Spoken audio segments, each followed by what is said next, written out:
two exits. One through the door which you came upstairs. You go back down the stairs, and the muster point is located in the car park. Let us all stand, please, for the national anthem.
Please remain standing as we say the Rotary praise.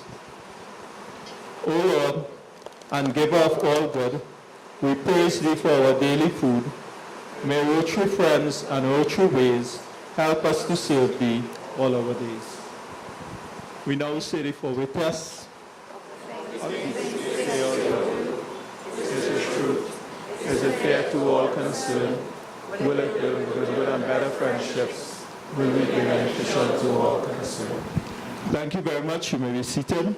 The mic and the podium over to Salvan, Rotarian Salvan, who will take us through this evening's proceedings.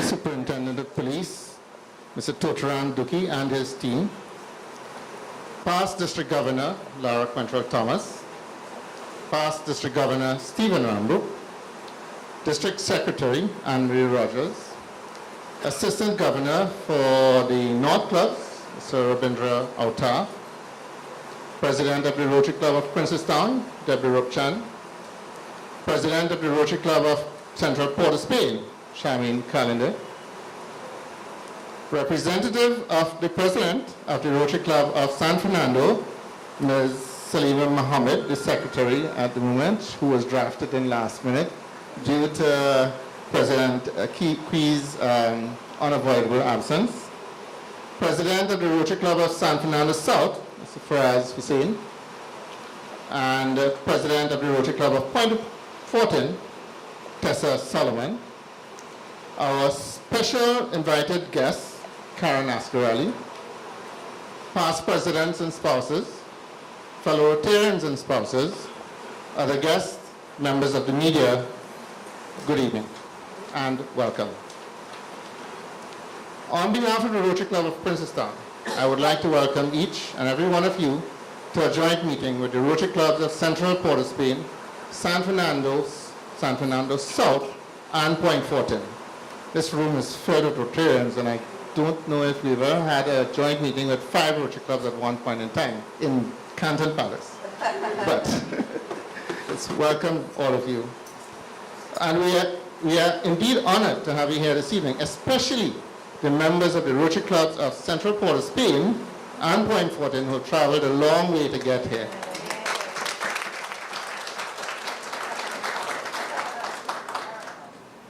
This evening is special in that we have the Trinidad and Tobago Police Service speaking to us on a topic of great interest to each and every one of you on both a personal as well as a business level. Further, as always, we make inductions of new members into Rotary a big event. And if this is not a big event, I don't know what is. At least for the Rotary Club of Princestown in Canton Palace. So your presence here this evening certainly makes this a reality for the 2 members who are being inducted into the Rotary Club of Point Fortin. My name is Selvin Ramro of the Rotary Club of Princestown, and will be a master of ceremonies for the rest of the evening. And for those of you quite not sure, but you're wanting to ask, yes, I am PDG Stevens' brother. We look alike, and we're not twins. Right? Just to get that out of the way. Definitely. So, as I mentioned, we have a very interesting evening ahead, and therefore, to manage your time carefully, as we normally do at most Rotary meetings and joint meetings, we ask Rotarians to get up and introduce themselves. But I believe we have over 70 Rotarians in the room, so we will not do that this evening, and I'm sure all of you could breathe a sigh of relief, especially those who have forgotten their classifications, right? So instead, what we will do is we will ask the presidents, when they rise to bring greetings, to treat with that. I believe President Levy has sorted that out. Very good. So therefore, without further ado, I now hand you over to the president of the Rotary Club of Princestown, your host club for the evening, Ms. Debbie Rupchan. Good evening, everybody. Featured speaker, Senior Superintendent Tutram Duki. I must immediately express my thanks for your being here tonight. When I called Superintendent Duki and I asked him to do this very important topic, I should tell you that he unhesitatingly told me yes. And I thought that that was great, you know, having this willingness from the police to immediately partner with us as NGOs to bring this sort of knowledge to us. So, Senior Sup Duki, thank you for being here with us and for having your team with you. My fellow presidents, President Charmaine, President Faraz, President Tessa, President Roberts, representative, wonderful to have you all here with us tonight. I was telling PDG Lara that the last time we had such a turnout in Canton Palace of Rotarians was in 2011 when I was inducted into this club and when PDG Lara in fact pinned me as a Rotarian. So Lara, it's great to have you here as well with us, and great to have the crowd with us. District Secretary Anne-Marie, lovely as always to have you join us. I know that DG Rogers put you in the hot spot. He ought to have been here tonight, but had an emergency, and I'm sure District Secretary Anne-Marie would explain a little bit more. My fellow Rotarians, guests, incoming Rotarians, welcome to our joint meeting. I hope that you all will enjoy the meeting, enjoy the fellowship that will take place after the meeting as well. I must mention that tonight we also have a special guest, Karen Ascarali. Karen is someone who the Rotary Club of Princestown recently partnered with. She's the host of a project called Project RARE, geared towards raising awareness on the ripple effect of gun violence in Trinidad and Tobago. We partnered on the second limb of that project, the second running of the project in San Fernando. And I will let Karen talk a little bit more about it, but in a nutshell, it's really geared towards our young people and targeting them as to the emotional effects, the physical effects, the financial effects that, you know, occurs in a society when you engage in gun violence. So you're going to hear more about more from Karen about that important topic later on tonight. I just want to share with you, most of the other clubs would know that we are very well known for our medical outreach projects.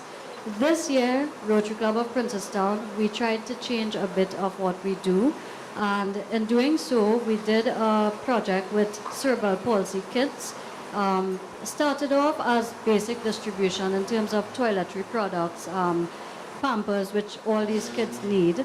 But it went to a further level in terms of dental treatment. And when I talk about dental treatment for CP children, we are not talking about routine dental examinations. You've got to treat these kids under like general anesthetic in terms of being able to even diagnose them. So in partnering with the Cerebral Palsy Society, we realized that they had quite a lot of kids who had not had the opportunity to have dental treatment. I am happy to say that 27 children from the society benefited from our club's involvement in this Rotary year. So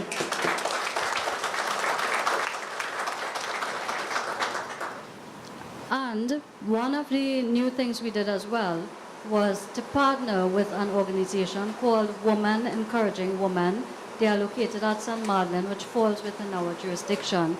And on Sunday, for Mother's Day, we donated 100 handbags filled with toiletries to this particular organization. And the handbags, I can tell you, they have gone to needy women who, I may not need it, but women who can't afford something as basic as a purse in terms of going to work and starting a job. So that is one of the very recent things that we have also done. So without further ado, that's my announcement. Great to have everybody. We have a packed evening ahead. I would ask my members, could you please stand? And let's raise a toast to the Rotary Club of Princestown.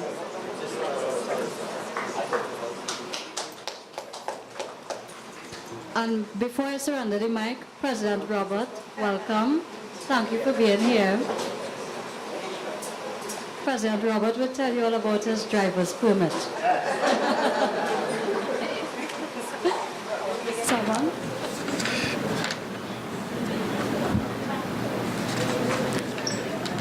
So, talk about perfect timing. Secretary Salima was so relieved when she saw Robert walk in. You could see, oh my God. Right, so moving on, as I said, we have a packed evening. As mentioned earlier, we are very, very pleased to have the members of the Rotary Club of Central Port of Spain venture all the way down to San Fernando to be part of this joint meeting. We were joking about it, typical with Port of Spain and North.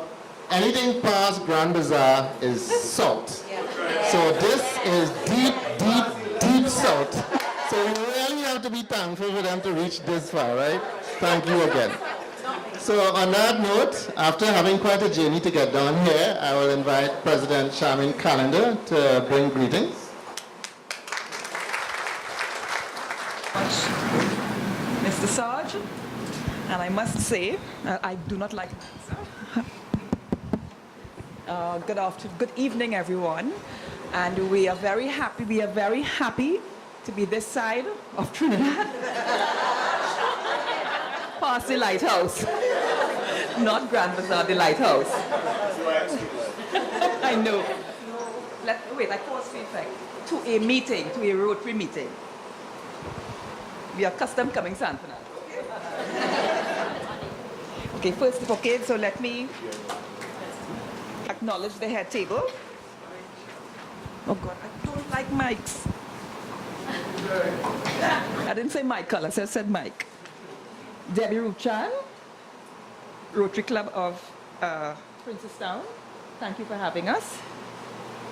Now Robert is here. So Robert Quee, Rotary Club of San Fernando. Faraz Hussain, Rotary Club of San Fernando South. Tessa Solomon, Rotary Club of Point Fortin. Then I have to say all the PGGs, Laura, both PDGs, Stephen and Laura. All the AGs. Robindra, Terry Ali, Sergeant, and feature speaker, Mr. Totaram Duki. Good evening. Now, I know that we only have 3 minutes to speak. Is that correct, Debbie? But I mean, is it possible I can just say a little something about our fundraiser which just passed? I have to acknowledge our fundraiser and our hardworking members.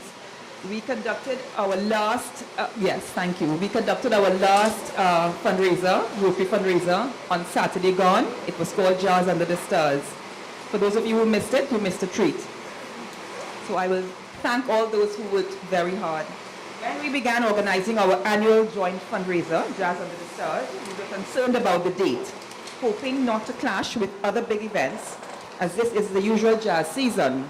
We usually hold this event in the month of April. However, with the PETS conference held in Trinidad this year, we had no choice but to consider the date in May. This final fundraiser for our Rotary year took place last Saturday, the 13th, and it was a resounding success. What a delightful evening it was. The rain tried to dampen our spirits, but the music remained electric. The performers kept the momentum going. We got the ball rolling with the holistic school band of young musicians, led by Dr. Pat, the Tobago Blues Band, led by Andes Capel, did I pronounce that correctly, Colin? Madhouse Cats, led by Roger Saloon, Lord Relator, who took us back in times with his songs in a jazz beat. Then the ever-popular Ming of Ilan Tole ended the show. Some patrons even got up and danced. If I'm going too long, you just let me know, okay? Yeah. If it was not for the faithful supporters like our Rotarians, this event would not have existed. Plenty thanks go out to Chairman Colin and his team of members. Maureen from the Marval Club was a powerhouse preparing. Yes. He deserves a round of applause. He really worked hard. Our team members were Michelle, who donated door prizes and decorated the venue. We had a chair posse, Eric, Anthony, Laura, Leslie, Dr. Nicola, Gary, Eric, Colin, Rabindra, and Francis, who was not a committee member, but was the official chair cleaner. Car park posse, we had Neil, Edwin, and Colin. Eric and Anthony, the official VVIP parking attendants. You all did a good job. I got my park quite nicely. Raffle posse, Leslie, Laura, and soon-to-be Rotarian Nancy, who also donated gifts. We had a PR posse, Percy, Gary, Rabindra, Abigail, and the Trinidad Guardian Media House. Last but by no means least, we had our MC Percy, who kept the crowd entertained with his humor. Special mention must be made to Gary, who single-handedly and literally ran around to the magistrates' courts, the police station, the fire station, EMA, to get all the necessary certificates in place. Thank you so much, Gary. Club members who donated money towards all the advertisements, printed and otherwise, well, a whole lot of list of names and stuff. I will move on. I'll say thanks to our sponsors. We had Nicole Matuk from National Canners, Michelle Cuisinart, we had Hatco, Hampers from Hatco, we had Bermudez, we had a photographer who did it free of charge, Clifford, that's Colin's friend, and lighting up the car parks, Tommy from Kitchenona. We had the banners from Simon's Musical, thanks to Rabindra, and boxes of wine to distribute as a freebie to patrons, massive distribution. A final tally in cash has not yet been collated as money continues to come in. However, I can boast that our club alone sold upwards of 400 tickets. And did any one of you from San Fernando attend?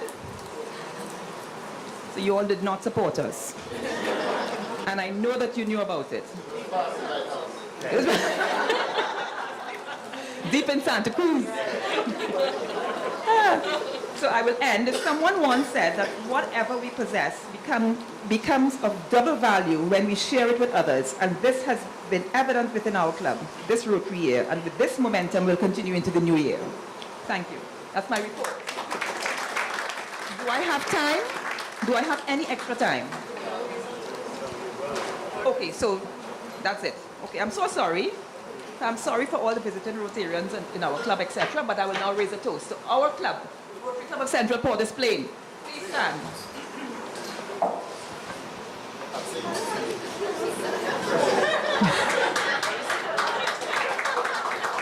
Seventeen of us, you see? Yes. To the Rotary Club of Central Port of Spain. Thank you.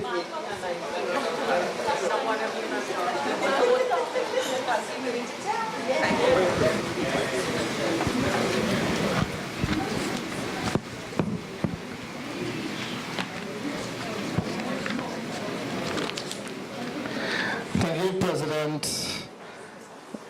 Shamim. I'm still getting accustomed to those things. I'm still now back new into Rotary, so. Okay, so moving along. Now, the Rotary Club of San Fernando has had a close relationship with the Rotary Club of Princestown since its inception, and we've always been supporting each other in our respective projects. So, since I rejoined Rotary recently, I think this was the second or third time I've seen President Robert here at a meeting. I recall in the early days, they used to have a car rally that we all used to enjoy. They were also an active participant in many of our family days. So they go back a long, long time with us. So it therefore gives me great pleasure to invite the president of the Rotary Club of San Fernando, Robert P., to not only bring greetings, but to explain why he put his secretary in a tight spot. Robert?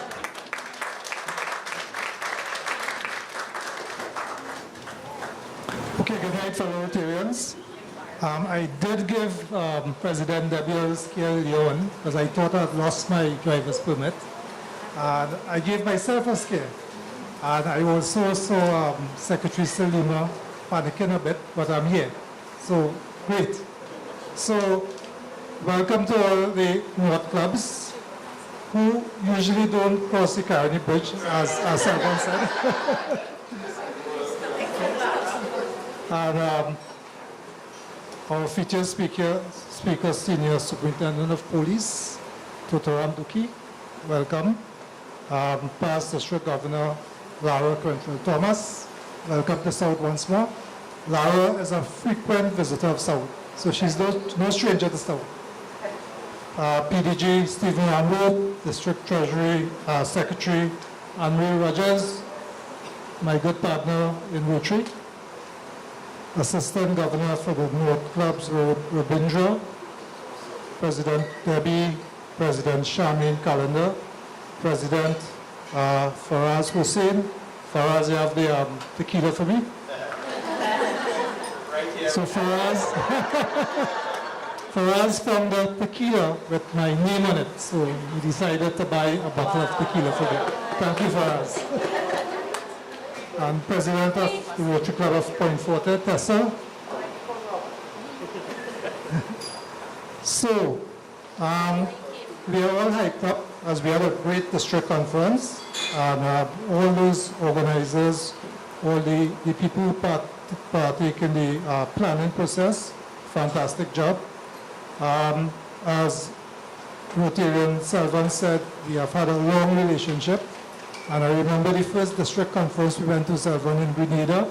We had a fantastic time on the Jolly Roger, right? So we go back a long way. And as he said, we have always had a close relationship with the Rotary Club of Princeton. And I remember the first time being President Ronald, past President Ronald, and myself was served as president in the same year. And we continue to bond with the Rotary Club of Princeton. And this year, we had a very close relationship with President Debbie, who, I must say, had the most amount of joint meetings so far for the year. So great, President Debbie.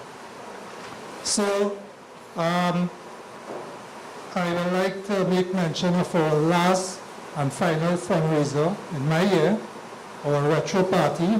And I'm sure we're going to sell all the tickets that Secretary Salima have here tonight. So once again, I invite you all to cross the Caroni Bridge once more and come and party in South with us. I will now like to introduce our members. Please stand.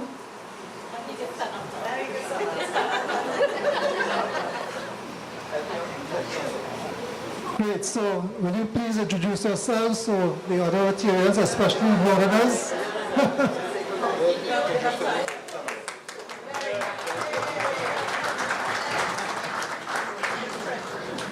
Right, and I'd like to welcome our two newest Rotarians. Could you stand? Who joined our club 1 week ago?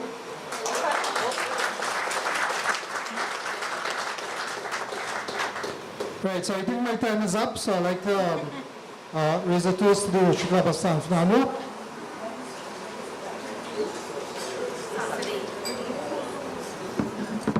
Late, right?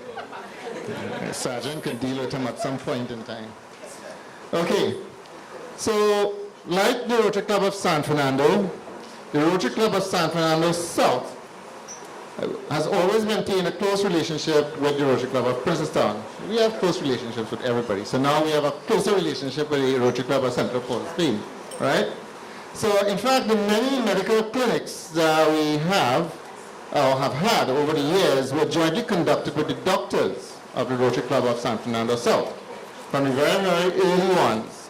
Last week, we did a picture presentation, and I threw up some pictures with the Rotarians from Princeton and San Fernando South trekking through a mud trail to go to a campsite to enjoy some wild meat and other deep south niceties immediately after the medical.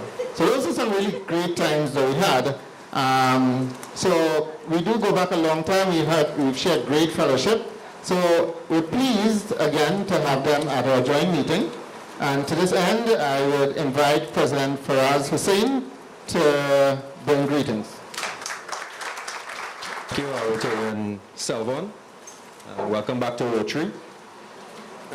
Feature speaker, Senior Superintendent of Police, Mr. Totaram Duki. Actually, apologies, President Debbie Rupchan. I was actually present for the induction here, and I was only in Rotary, I think, about 3 or 4 weeks before you. So, congratulations, and we're on the final stretch, don't worry, there's 6 more weeks. District Secretary Anne-Marie Rogers, our guest speakers, Ms. Karen Asgarali. Actually, Ms. Asgarali was our feature speaker at last year's 111th Rotary anniversary. We had an event at Morvino, and I look forward to hearing your speech on gun violence and giving your heartfelt story. Mr. Senior Superintendent of Police Totaram Dukias and PG Lara Quentrell Thomas, as well as past District Governor Dr. Stephen Ramrope, AG Robindra Auta, who's our resident South AG, spends more time in South than North. I don't know what he does for the North clubs, but yeah. Assistant Governor for South-elect, Ms. Vilma Bellamy. I'd like to acknowledge the presidents here, President Tessa of Rotary Club Point Fortin, President Charmaine, Rotary Club of Central Port of Spain, and President of San Fernando Club, Robert Tequila. Rotarians, partners in service, inductees, distinguished ladies and gentlemen, good evening. I'd like to bring greetings on behalf of the Rotary Club of San Fernando South.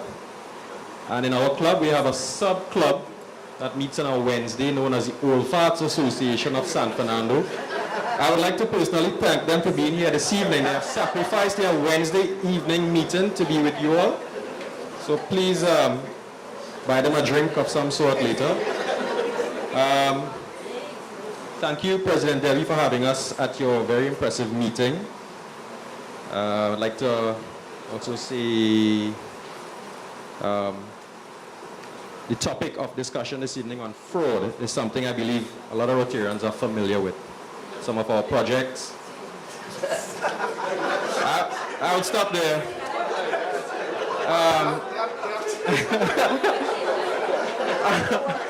Now watching me like, all right.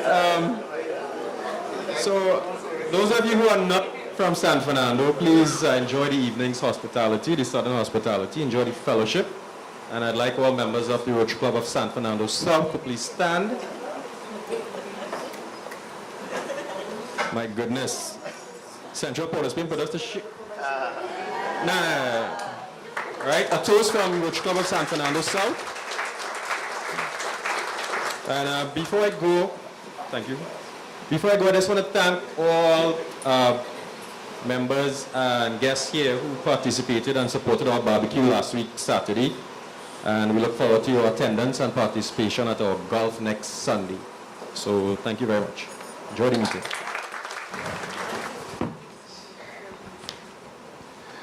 Okay, so as I said, we've had close relationships with a lot of people. And Point Fortin really took us back. In our very first family day that we had at the Eugene St. Madeleine Club many moons ago, the Rotary Club of Point Fortin was one of the first clubs to join us in that event. And we actually have pictures still of tug-of-wars and dunks, for dunking of the presidents, etc. Mini golf tournament with the Rotary Club of Point Fortin. So we really had some great times back then, and I think certainly we can look forward to some of these again going forward. So we always welcome our brothers and sisters from Point Fortin to our club, and today is no exception. So in addition to inviting President Tessa Solomon to bring greetings, she will be also inducting 2 new members. So as I said earlier on, the induction of new members is always a big thing, and tonight is a special night for these new members. So I hand you over now to President Tessa to do her thing.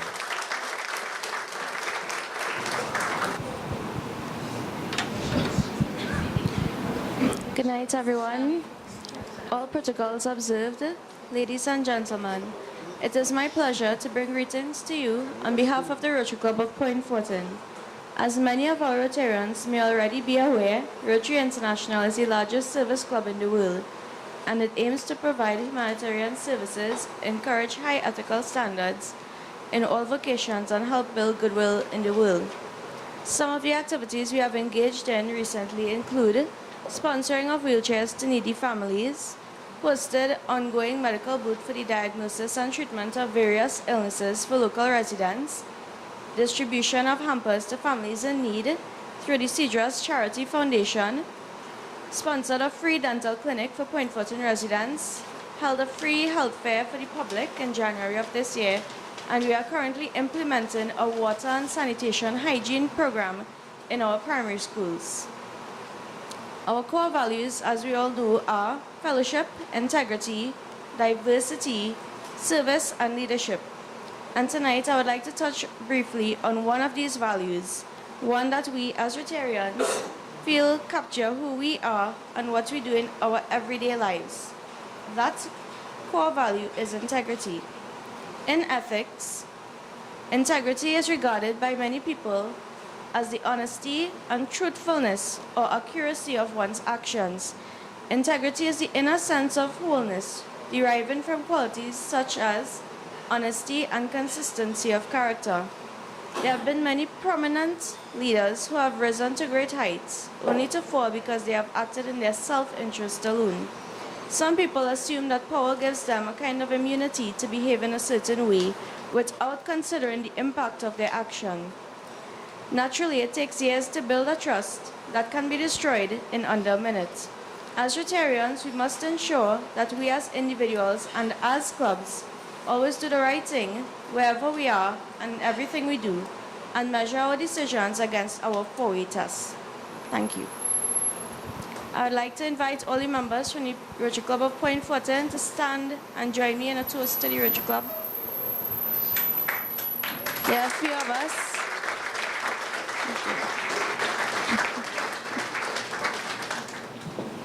Okay. So tonight we'll be inducting 2 new members to our club. Rotary is an international organization of business and professional people with Rotary Clubs in over 200 countries. When one joins Rotary, he or she becomes part of a worldwide fraternity. You can travel throughout most of the world and find a Rotary Club within easy distance. Rotarians will welcome you warmly, even though the language may be different, the food unusual, and the location far from home. I charge you to judge yourself by the Rotary four-way test of the things you think, say, and do. First, is it the truth? Second, is it fair to all concerned? Third, will it build goodwill and better friendships? And fourth, will it be beneficial to all concerned? Our 2 inductees for tonight, Miss Lynette Redhead Cooley and Mr. Shadran Collins. The principles, responsibilities, and obligations of Rotary have been explained to you, and you have expressed your willingness to become a Rotarian. No one is eligible to become a Rotarian unless, in his business or professional life, he or she endeavors to practice the principles of goodwill and service. The members of this club have invited you to join them because they believe you are already actuated by these motives. In electing you to membership, we are doing more than taking you into our fellowship. We are making you a trustee with us of Rotary's ideals. Knowing you to be a Rotarian, the world will henceforth judge Rotary by your conduct. Membership in Rotary is an honor and a privilege, and every privilege has its corresponding obligations. One of the special obligations of membership is regular attendance at weekly meetings. It is the basic method of fulfilling the principle of fellowship and also a way by which you represent your vocation. Each member is expected to perform his or her share of club and community service, and the committees of the club will afford you opportunities to give service. Lastly, but by no means least, is our ideal of friendship. As you expect to receive, so give. May you be stimulated by the friendship you find here, and may we, in return, know you to be an added source of strength to our club. I now invite Mrs. Lynette Redhead Cooley and Mr. Shadran Collins to come forward, please.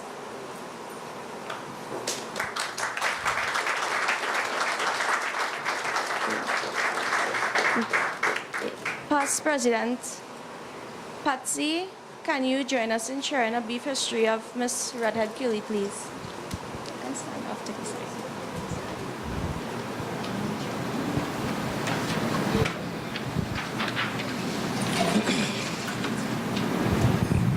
Good evening, fellow Rotarians. Miss Lynette Redhead Cooley. She lives at Grove Park Development, Dow Village, South Orpooch. She's the wife of Mr. Kenneth Cooley, and she has 4 children, 3 boys and 1 girl, and 4 grandchildren. Mrs. Cooley is a retired nurse who was trained in England and lived there for several years. She returned to Trinidad and continued nursing in the Port of Spain General Hospital as a senior nurse, and later as a district nurse attached to family planning. She has been involved in community work and is passionate about helping people in need. She always responds positively when called upon to assist, and I can vouch for that. At this time, joining Rotary will help her in her continued quest to serve humanity. Thank you, Past President Patsy.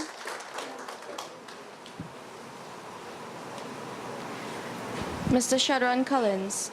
Shortly after graduating in 2009 from the University of the West Indies with a Bachelor of Science in Economics, Shadran Collins started working at the not-for-profit Youth Business Trinidad and Tobago.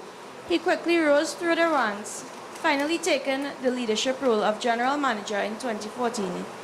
Within this role, he raised the profile of the organization through increased revenue streams and staff size, as well as the organization's impact beyond the typical NGO standards. A Rotaractor for the past 5 years, Shadran has held the positions of Community Service Director and Club President, the latter of which he was elected to after 1 year of joining.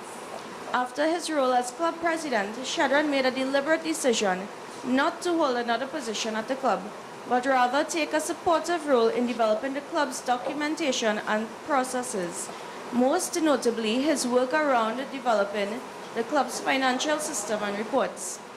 Shadran's personal mantra: there are too many people looking for a better life and not enough looking to make life better. This is realized within his devotion and commitment to service, both to the community of Point Fortin and to Trinidad and Tobago.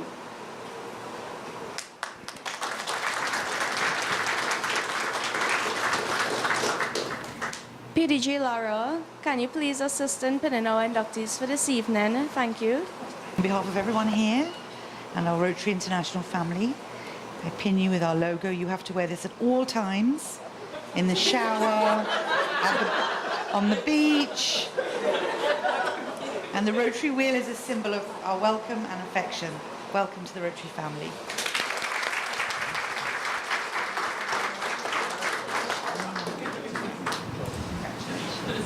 Nice to have you with us. I want to ask you to say a few words. Okay.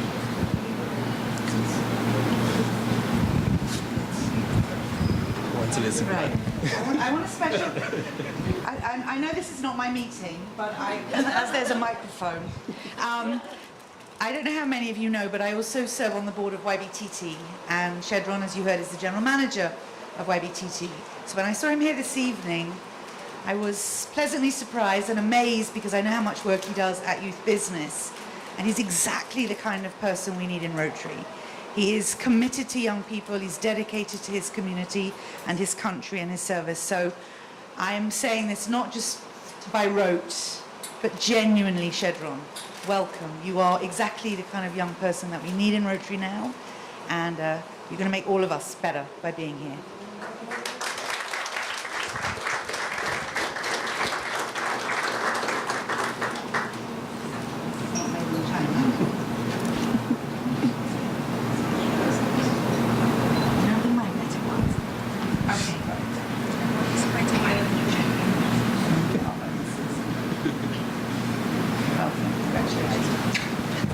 Thank you very much.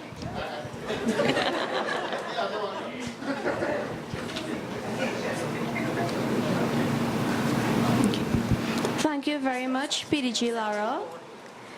Ladies and gentlemen, it is my privilege and honor to induct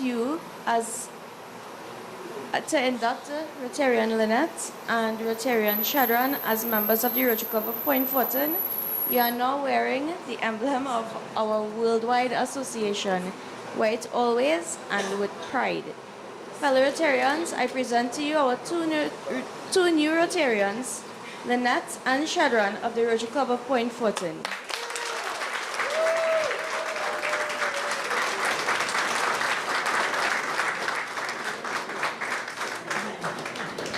I now invite our new Rotarians to say a few words. Rotarian Lynette.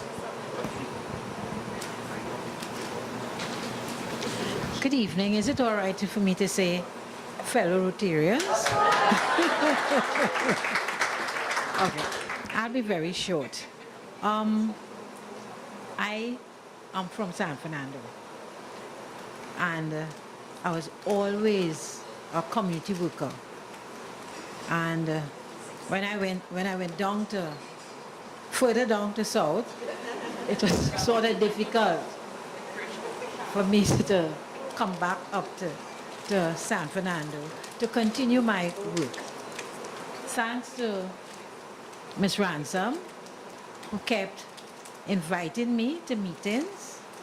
It was a tough thing for me to leave my husband and things at that hour in the evening, but I persist. And as usual, she had her agenda. And here I am. Thanks very much for being with you all, and I hope this day would be a pleasant one. Thank you.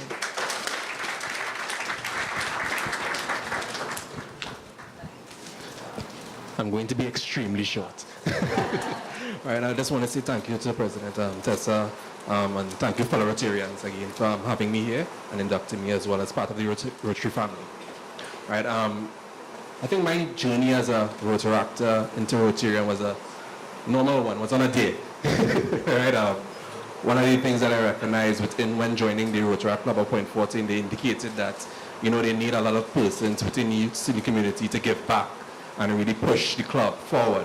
And the day that I took up was to take the challenge of increasing the club membership. So right now, 40% of the club is my family, so there's a lot of cousins in the Rotary Club of Point Fortin. And soon to be, there were supposedly 3 of us transitioning from Rotaract to Rotary, so I'm going to make it my personal mission to get the other two persons to come on board as well. So thank you again for having me.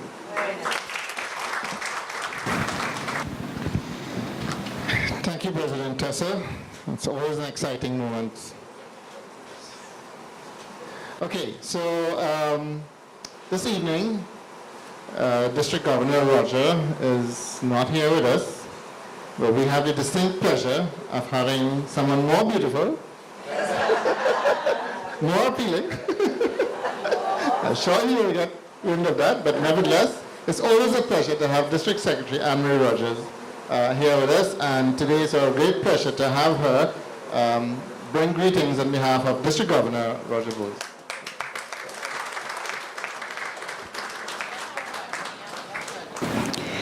All protocols observed. Good evening, fellow Rotarians, district representatives. We have new district representatives in our midst. Distinguished guests, ladies and gentlemen, fellow presidents. District Governor Roger would like to express his sincere apology for not being here to share this very special moment with all of us. He was unavoidably called to some urgent business, and you know Roger is a man of many businesses. So not that Rotary is not important, but he had to attend to some private business. So it gives me great pleasure to stand here this evening among my friends, because most of you I knew during my year as District Secretary and as President and Rotarian. So I am very, very pleased to be here to bring greetings on behalf of DG Roger. We just came out of a fantastic district conference, and he would want me to say to all of you who supported, who worked hard, Behind the scenes, thank you, thank you, thank you. You made our district look really good. I got a lot of emails. In my portfolio as district secretary, my email box was, so full.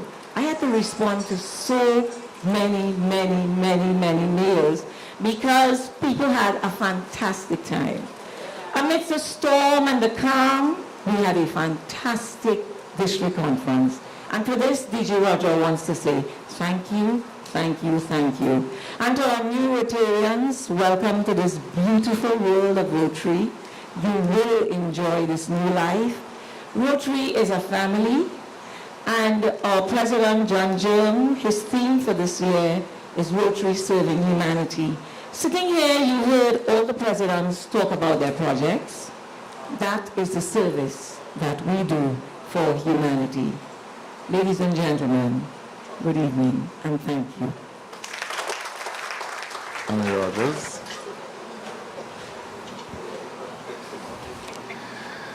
So a number of you have already registered for the International Convention in Atlanta, immediately following the district conference where you all had so much fun. A lot of you have already registered and are already planning your trip to Atlanta and proposing to have more fun there.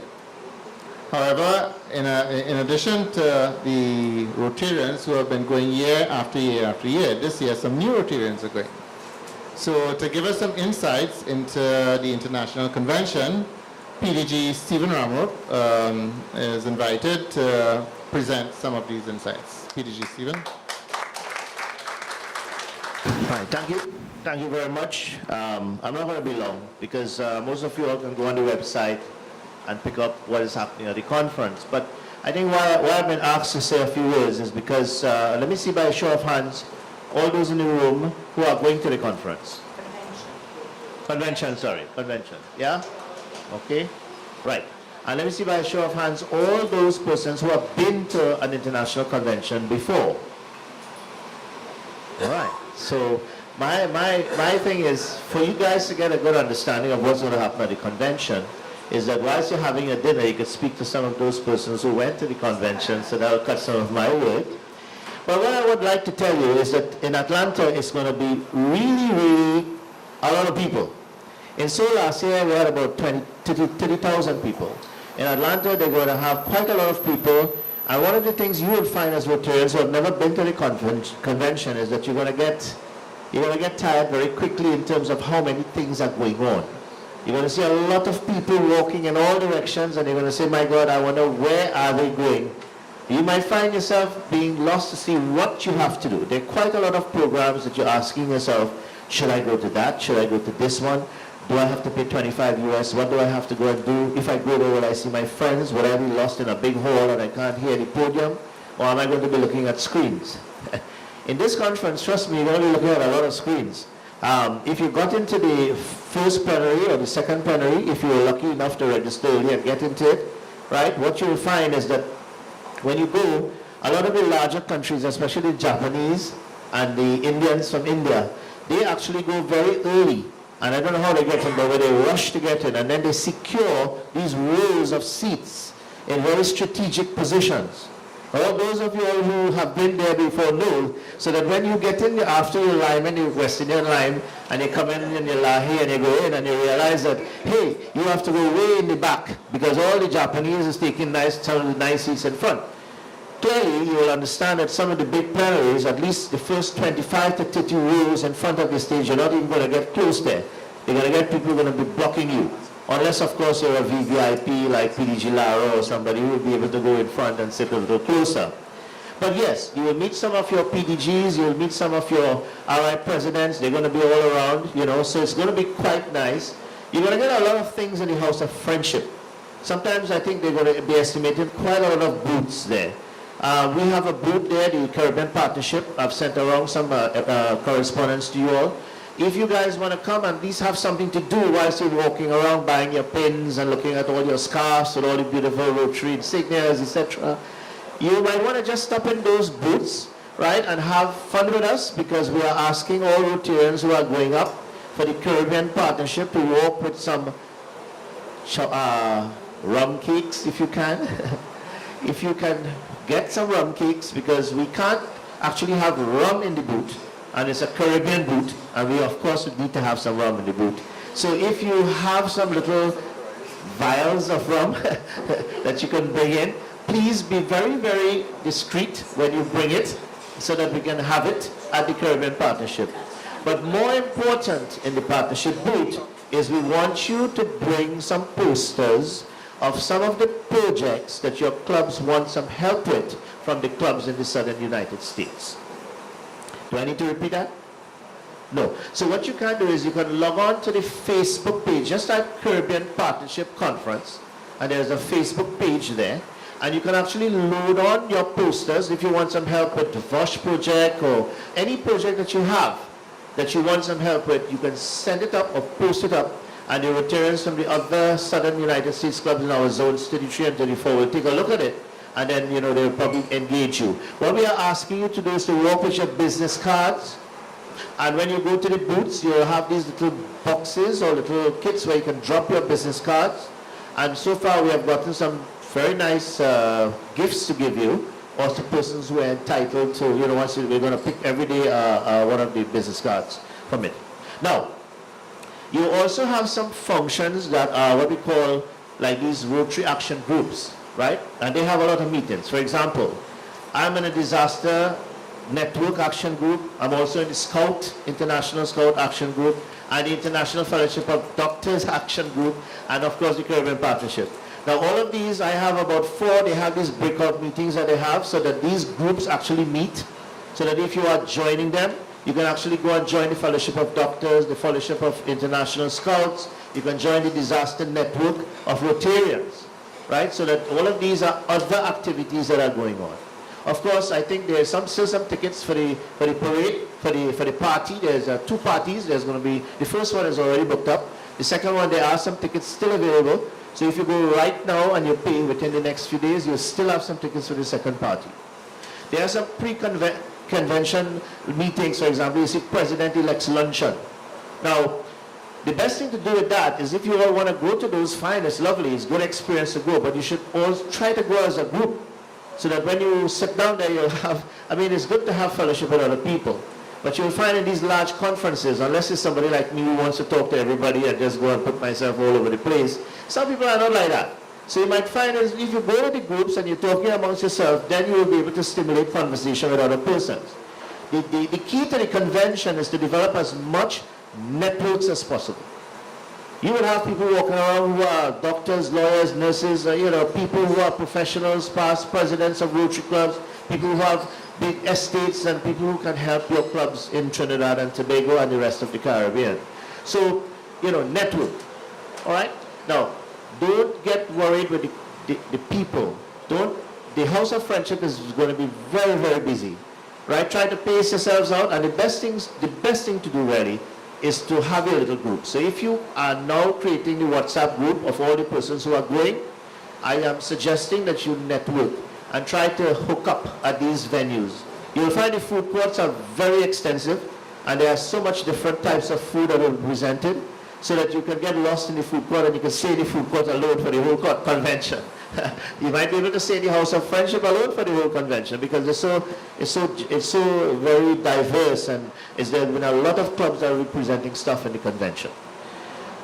It's Atlanta, and you have to understand that in every city there are areas that you shouldn't go, and there are areas that if you go, you have to go with people who know that area.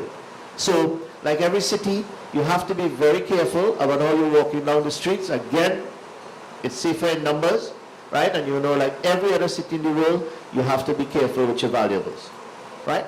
Especially in hotels, you have to be very careful with when you're putting your stuff, because there some things that you don't hear about these international conventions.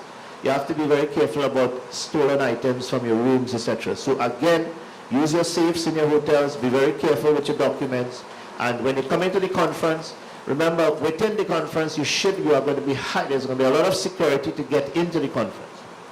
If you're walking into your badges are going to be imperative. You have to get in with only your badges. If you have not registered as yet, or you have registered and you have not paid, the registration process is usually very nice. except maybe in the first few, in the first day of the convention itself. But it's very well laid out, it's easy, it's free to move, and they make it very easy. And it's going to be in English most of the times. All right, guys? Anne-Marie, is there anything else you think I should address? No? Yeah? That's about it?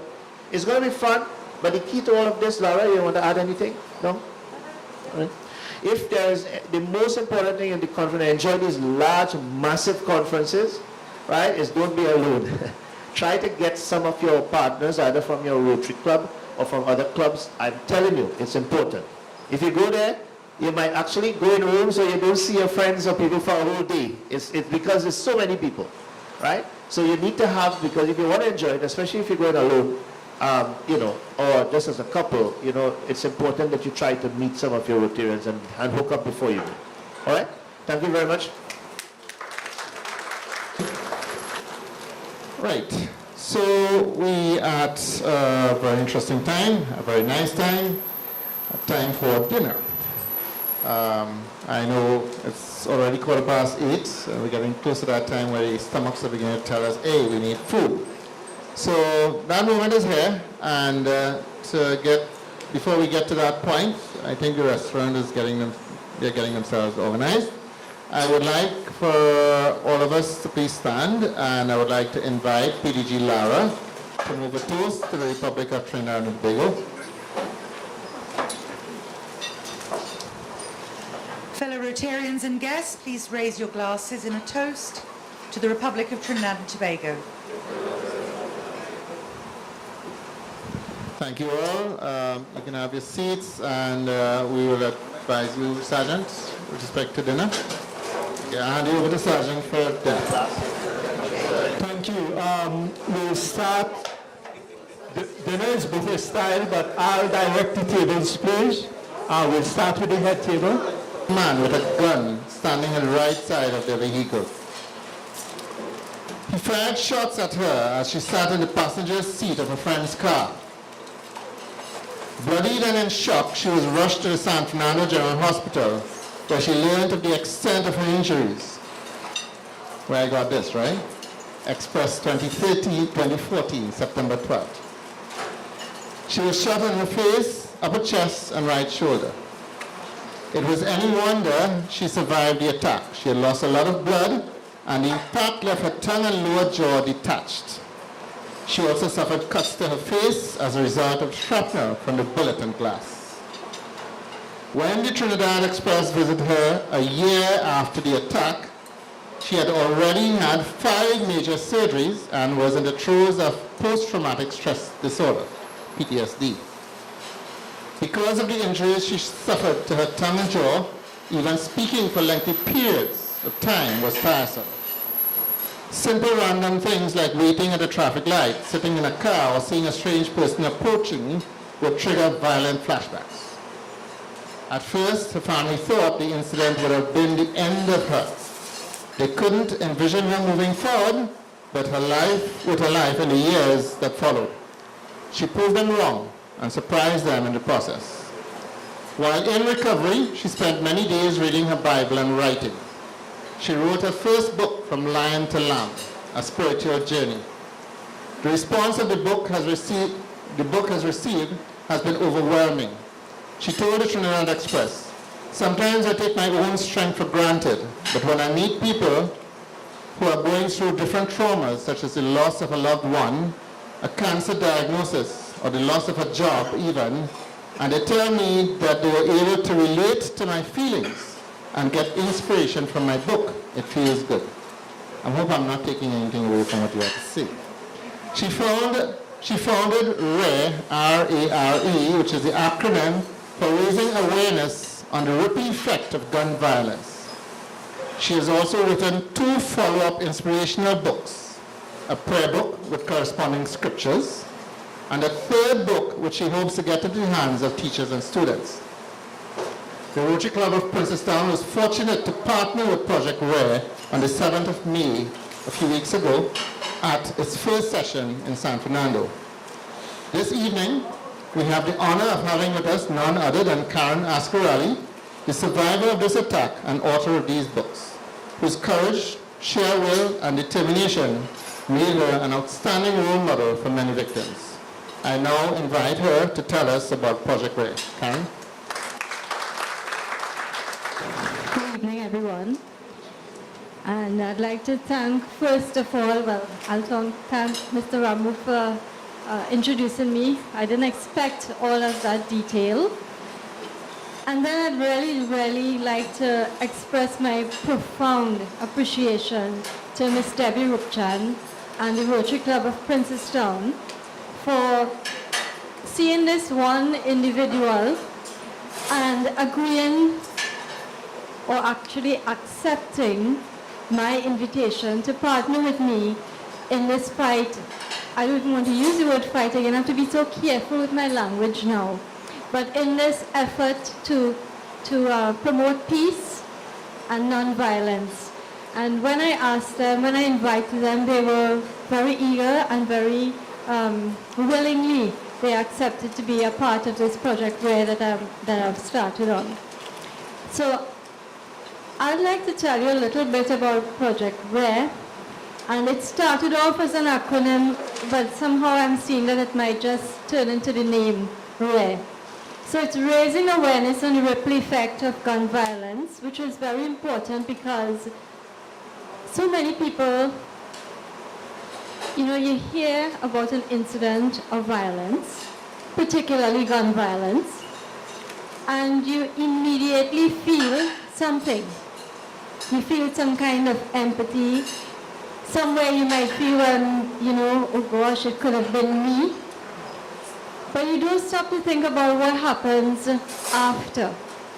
And there are so many effects that one little act of gun violence can have. It affects an individual, the person who was attacked. It affects their immediate family. It affects their friends, the community, and it goes on to affect society. And something that even the perpetrators don't think about is that it affects them. And I won't go into how it happens right now, but I would like to think that somewhere somebody would like to know, and I'm sure you'll be able to contact me to find out some more about that.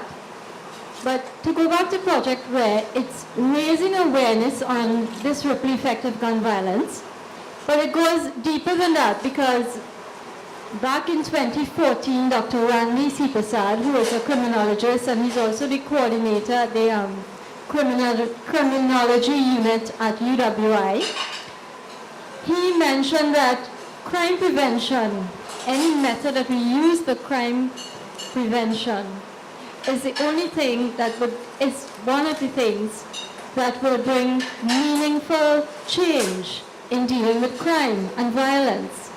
So rather than crime suppression, we're looking at crime prevention. And that's why I think that Project Rare is important and that's why I'm delving deeper than just raising awareness. I'm looking at promoting peace, and I'm looking at teaching resilience, building skills to young persons in particular. So the target group is the young persons because, again, statistics, official crime data has shown that young persons are the ones who are most likely to make a change when they are exposed to programs that teach them or that give them alternatives to violence. So in Project Rare, one of the things that I have been doing is working with small groups. So I talk to small groups on these 3 different topics. And the third topic on resilience building is actually based on the 3rd book that I have written, which is called Bounce Back Better, 10+1 Key Steps for Building Resilience. And there are 11 steps that I used, and when I examined it and I thought about it, and after reading and reflecting is one of the key steps, upon reflection I realized that these are steps that anybody could use, anybody who is experiencing any kind of loss, anybody who is faced with any kind of adversity. Because what our young people are faced with today, they are faced with many, many challenges that we didn't even have back in our time. And these young people are not taught how to deal with these different challenges that they may face. So when I looked at Bounce Back Better and I decided to embark on this project to fight against gun violence, I knew that I had to use those 10+1 steps. And so that's how RARE has evolved from just raising awareness into promoting peace and also into building resilient skills. So I work with small groups, and also at times I would do larger events similar to the one that the Rotary Club of Princestown partnered with me for on Sunday the 7th of May this year. So what we did was we held a service for peace, and I call it a service because part of my program, I know the Rotary Club is not associated with any particular religious faith or anything, but I am associated, part of my recovery process involved holding on to my faith. Without holding on to some kind of faith, I don't know where I would have been today. I don't know what choice I would have made. Would I have made the choice to stay steeped in depression? Or would I have made the choice that I did make to move out of it? And so at the center of everything that I do is faith. And I'm not preaching any religion there, it's just faith.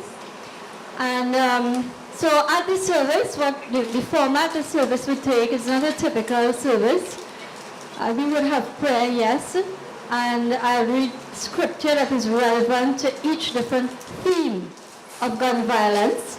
And these themes, I break them down into the physical effects, the emotional, and the financial. And I do involve the spiritual as well, because as I said, no matter what we do, we can't get away from the spiritual. Essentially, that's what RARE is about. And I do hope that more of you would be interested enough to contact me and become involved with Project RARE. Thank you very much. In doing a little research on Project RARE and Karen's experiences, I came across the article written by the Trinidad Express on September 12th, 2014. And in the interviews with Karen, and this was the thing that really stuck out and remained with me, very, very prominent in the article. And she said, "I don't know what happened to those men, but I have sympathy for them. I wish they knew there was another way besides a life of crime. I have no ill feelings towards them," she says. "I think if I had not forgiven them, it would have hampered what I wanted to do with my life." I'm talking about genuine forgiveness. It's not that I have forgotten what they did to me, but I have chosen to let go and move on with my life. Resentment only holds you back, she continues. You can achieve at a much higher level if you learn to forgive. And these were the final words that really stuck out to me. Regardless of what life throws at us, we cannot allow it to change who we are and what God plans for us. I will continue to use my life advocating for peacemaking, not peace-breaking. End quote. The Rotary Club of Princestown, and I'm sure by extension the rest of the Rotary Clubs here in this room, and by extension Trinidad, are indeed pleased to have you amongst our midst and to enlighten us on this wonderful journey, I say. We are even more pleased to have partnered with you as you continue in your common objectives to educate and empower citizens towards achieving a better quality of life. Thank you for joining us this evening. Let us give her a hearty round of applause.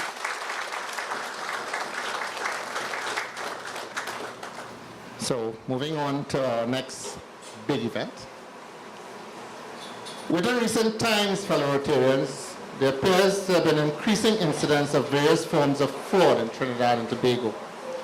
We are seeing in the media stories about a lawyer being arrested for property fraud, incidents of property fraud at the land registry, a pensioner's home being demolished after the supposed new owner fraudulently acquired a deed to the property, there's an increase of automated banking machines or ABMs or ATM machines, fraud involving bank card transactions and credit card fraud. A police officer allegedly bought a car, a cellular phone, furniture and washing machine with money he allegedly stole from a 72-year-old bedridden pensioner. And also there was a doctor arrested for an alleged fraud offering liposuction services, and it goes on and on and on. Now, I just quoting this from the media, so. As we learn from the media, all we take note of as regards our own, as we learn of these from the media, we all take note as regards of our own daily lives and how these instances of fraud can affect us. Simply paying for food at your favorite restaurant can result in your card being skimmed, and before you know it, transactions being conducted with your card resulting in your bank account being drained. I'm sure many of us here in this room have had similar experiences already. I certainly did with one of my bank cards through Caribbean Airlines. Many years ago, though. They've corrected it. Fortunately for us, we note the hard work, the commitment and dedication of the good men and women of the fraud squad of the Trinidad and Tobago Police Service. Their leader for the past 2 years has been a member of the Trinidad and Tobago Police Service for the past 36 years. During that time, he has been engaged with the TTPS in specialist areas such as the Financial Investigation Bureau, Professional Standards Bureau, Organized Crime and Narcotics Bureau, and the Firearms Bureau. He is the holder of an MBA in Leadership, Entrepreneurship, and Innovation. And we are fortunate to have him and his team with us this evening to present on the interesting topic of fraud in Trinidad and Tobago from a police perspective. I speak of none other than Senior Superintendent of Police, Totaran Buki.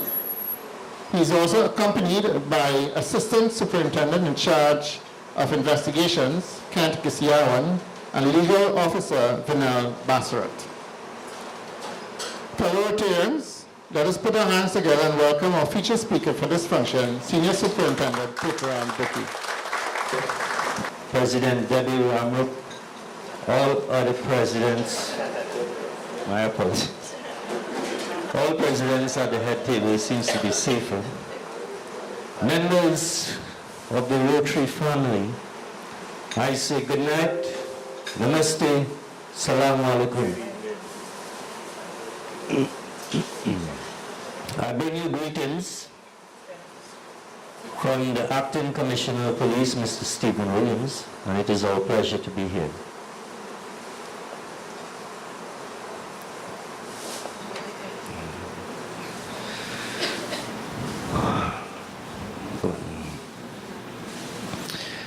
First of all, I've been sitting at the head table, and I was deeply impressed with what I've heard thus far. But there was an old rabbi standing on the streets in Palestine, and he was crying, "Oh, I want to go where my people are. I want to go where my people are." So a passerby was passing, and he said, "What's the matter with you? Why are you going? You're in Palestine. Where are your people?" And he responded by saying, "In Miami Beach." Now he had insight, he had a vision to know where he wanted to go. So listening to this afternoon proceedings, I was very much impressed that the Rotary Club of Trinidad and Tobago has a vision and they know where they are going. And it touched me. Sometimes you feel that, all things are lost, there is no hope. But when you come across a bunch of people that serve unselfishly, and I was asking Debbie, where do you all get the time to manage your family life, your professional life, and then to give unselfishly? So I want to applaud you, and I commend you all, and give yourself a round of applause.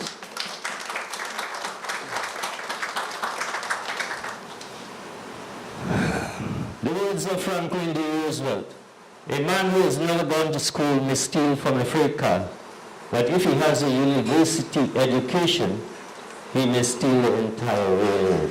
unquote, powerful words.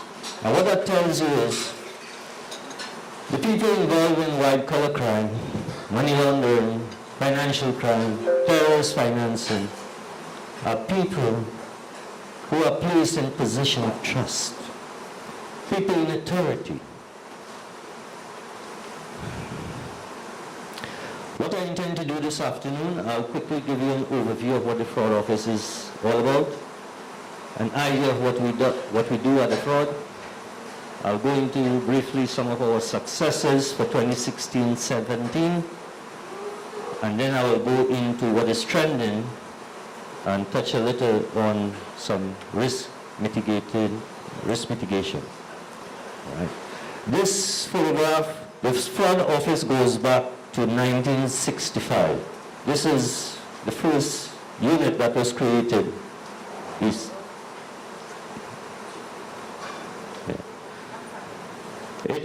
The fraud office is one of the earliest specialist section in the Trinidad and Tobago Police Service. So there is some vintage. We have two offices, one at the corner of Park and Richmond Street. Those are our telephone numbers. We have a sub-office at San Fernando, and that's our south phone number. And we ask ourselves, what is fraud? Fraud means some dishonest act or omission, some trick or artifice calculated and designed to cheat some person of his property. Unquote, who said that? Former Chief Justice Sir Hugh Woodin. Now what it really states simply put, it is simply telling a lie to gain some personal benefit. For example, it could be a civil or it could be a criminal wrong or both.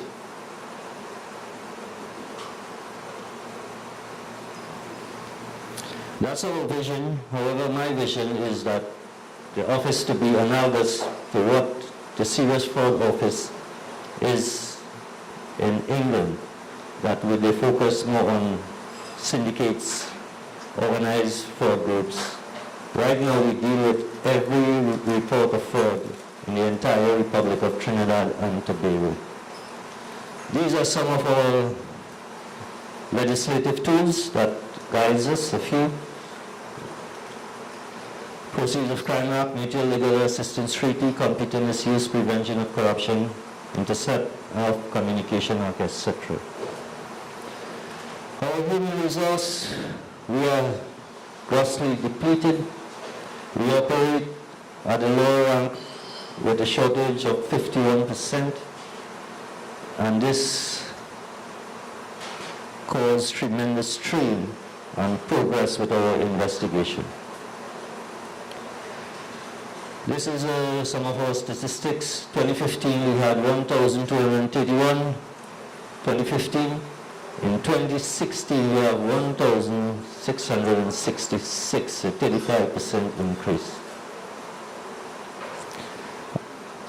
There is a misconception that I need to clear. Yesterday a permanent secretary rushed to my office to lodge a complaint. And there is a misconception that fraud is the premier investigative unit for white-collar crime, anti-corruption investigation. And they seem to forget the units that should be doing that. There are two units, and it is not. There are two units that does that, the Financial Investigation Branch and the ACIB Anti-Corruption Bureau. However, from time to time we get public interest, national interest reports, and we press on, we persevere to have it completed. And this is a management framework I introduced. We became aware of the report when it is made. We conduct investigation. We engage in processes to contain and recover. We analyze and make a recommendation for prevention. Recently we sent recommendation for the whistleblower legislation, and at present, with a vast increase in card skimming, we are in the process of submitting recommendation to Bankers Association to amend the Electronic Transfer Funds Act that deals with electronic cards. Why fraud happened? We live in a dynamic, innovative, technological environment. And it is growing so fast that we cannot catch up. And you will see later on. The presence of the open market, the CSME, we attract people from all over the Caribbean, and they come with different typologies of committing fraud and other crimes, and it is a bit challenging sometimes. In 2000, there were 100,000 internet users. It keeps growing. There's 651,000 in 2014. By now, I'm sure we are 700,000 internet users. And I'm sure some of you would have seen your won a lottery, send money, and all these things are committed via the internet. Continue. Good. Financial inclusion, a number of banks, credit card use, our location, we all know that. We are the most prosperous nation in the region, and you walk through Grand Lara Promenade and you have second your best. And then sometimes you will travel and you land in Miami and you look at the city, Fort Lauderdale, and you wonder, X. Perception of Corruption Index, and is a reflection of the number of fraud reports we get. Yesterday after the PS left, I said, my God, there's so much we cannot handle it. And the perception of corruption index truly reflects in the number of our reports. And recession, people cannot hold straight. They want a standard of life, so they embark on committing fraud. And why fraud is so easy to perpetrate? You do not need a gun. You do not need a getaway car. All that is required is to lie, and some convincing, speak, influential, and dress good. And the victim believes the fraudster, and it is very lucrative. Why a fraud office? There are so much units, but why a fraud office? In 2000, Ramesh Murad, Senior Counsel, then Attorney General, passed the Proceeds of Crime Act that deals with money laundering, terrorist financing, etc., financial crimes. And from 2000 to 2012, there was not one money laundering case in the country. And the country was grey-listed, and there was this brouhaha that we were going to be blacklisted. And then they took me and put me in a unit, and we started an investigation. And in 29th of August 2012, we arrested a young person, and we made our first 2 money laundering cases. After 12 years, the act was enacted. The fraud office right now is responsible for 32 such money laundering cases that are before the court. And those are the lists of the name of the officers that laid the charges. The media, but I'm going to the next 3 slides. I ask you please, the matter is pending, so if you would respectfully not view the next 3 slides. The next 3 slides. Thank you very much, sir. An idea of what we do. This person announced a cruise. We train you like to go on a cruise. We love a boat. And subsequently sold tickets and obtained 5.1 million TT. And purchased with the proceeds an E-Class Mercedes-Benz. This property down in San Fernando. And there was a public outcry, and we had us to press on, and the investigators got together. It was hard work, a long investigation, plenty paper trail, and we subsequently arrested the individual, placed the person before the court. She got bail, came back out, And once they're certain fraudsters, once they're outside, they are a threat to society. They do not leave their work, they continue. So the person got a job on the radio station in the morning and was praying, hosting a religious program, and started announcing that she was in a position to deliver low-income houses. And people went and paid her again.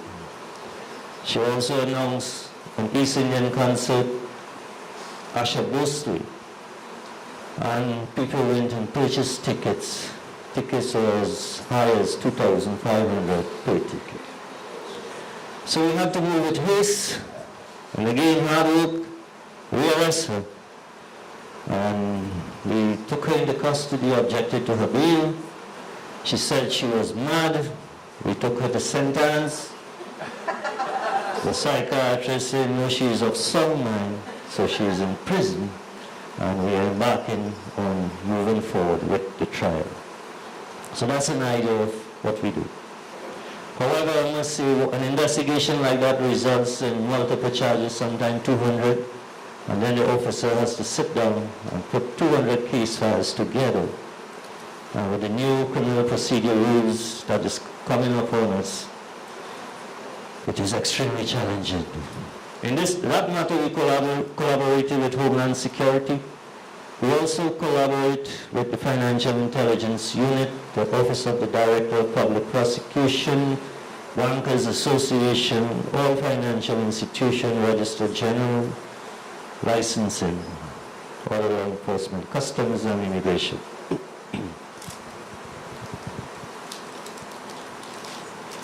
These are some of our challenges. We have a backlog of over 12,000, and with the human resource we have, we cannot handle it.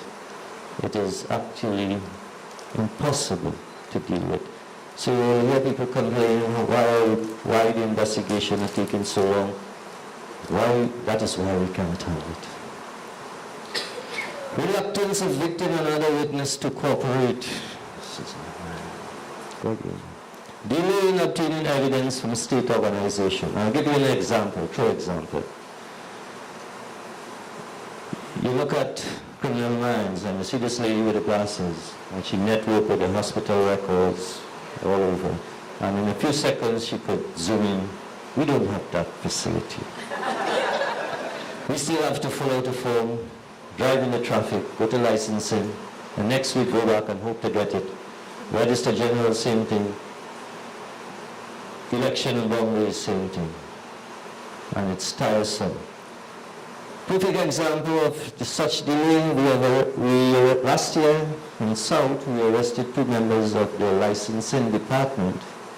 We had them in custody. We reached a stage, we went by Mr. Roger Gaspar, DPP, and he sent us back to get one item from a senior officer of the licensing department. And that is their protocol as it relates to transferring motor vehicle. We are still awaiting. Perfect example of delay. And compare that with Mr. Gaspar sent me and my legal officer January to Miami to further investigation. And we went with the diplomat and entered this company that has 50,000 employees. The senior management, 5 of them, shut down their operation for the day, entertain us and sat with us and give us all the evidence, all the statement. We returned and handed it over back to the special prosecutor. 1 week later, they called me from Miami. Hey, Mr. Doki, how's the case progressing? I didn't know how to answer. And then 3 weeks later, he called me. He said, he's touching base. What's happening? He's not hearing from me. I was embarrassed because we are not progressing. And you know why? The foreign jurisdiction cooperated with us.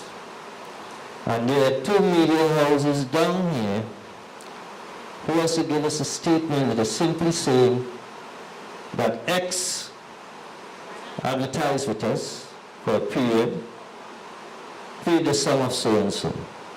And the 2 media houses are refusing to give us the evidence.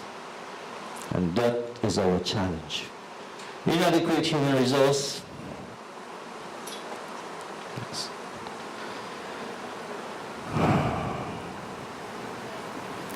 Our Tobago report, I must say, they have less fraud in Tobago. In 2014, there were 8 reports. 2015, there were 21. 2016, there were 17. And another conspiracy theory, it may not be that they have less fraud, but they have less reports because, you know, there's a close-knit family. So maybe people are not coming forward. Skimming, it's real, it's not going away, it's frightening, bankers are balling, and we network closely to find the scourge. It is linked globally, it is high-tech, and we have been getting a lot of pain with it. However, last year we made some inroads, and this person is from the UK, Victor Massicali. We arrested him with some of those items and other items, and we successfully convicted him for 5 years hard labor. He is in prison. These two persons, one is from the Dominican Republic, the other is from Spain. We held them with other items of skimming also. They're in prison. Christmas came upon us and we were concerned because we know they will look at those period, Christmas, Carnival. And this was all I have, a picture. No name, nothing. And we started working. We knew he was in the country and we did not know which country he came from. And we commenced our work, we networked with transnational organized crime, and together we subsequently located him at a guest house, raided the guest house, and this is how he looked when we arrested him. And it was amazing that he was here. His time came up and then he left. And when we knew that for 3 days, and came back here and got another 6 months.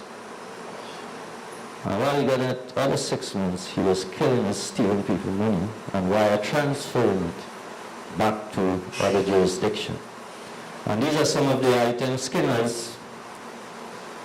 Like I said, it is high-tech. Our cyber unit, the bankers do not know what it is, but it is a skimmer.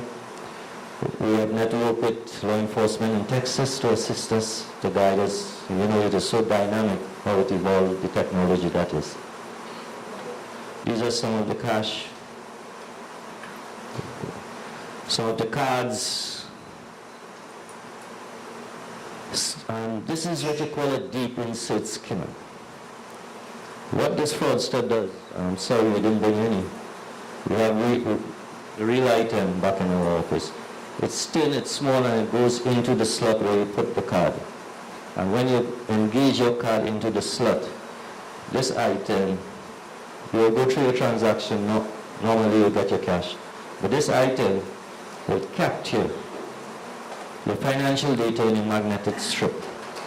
The fraudster will come a few days later, take it out, and they will take that, and they will either email your data to foreign jurisdiction, and subsequently money will be coming out in the US, Canada, from your account.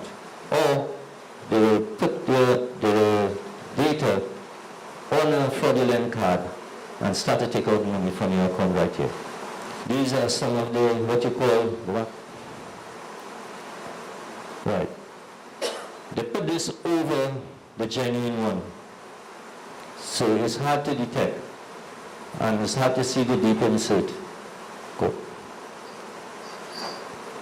And to capture your number, they usually put a small camera close. You notice the camera, the pinhole camera, the hole there, that's a camera. Where they will put a sign, thank you for not smoking, so you're not paying attention to that, but the camera is close to it. And these are 2 skimmers that we recently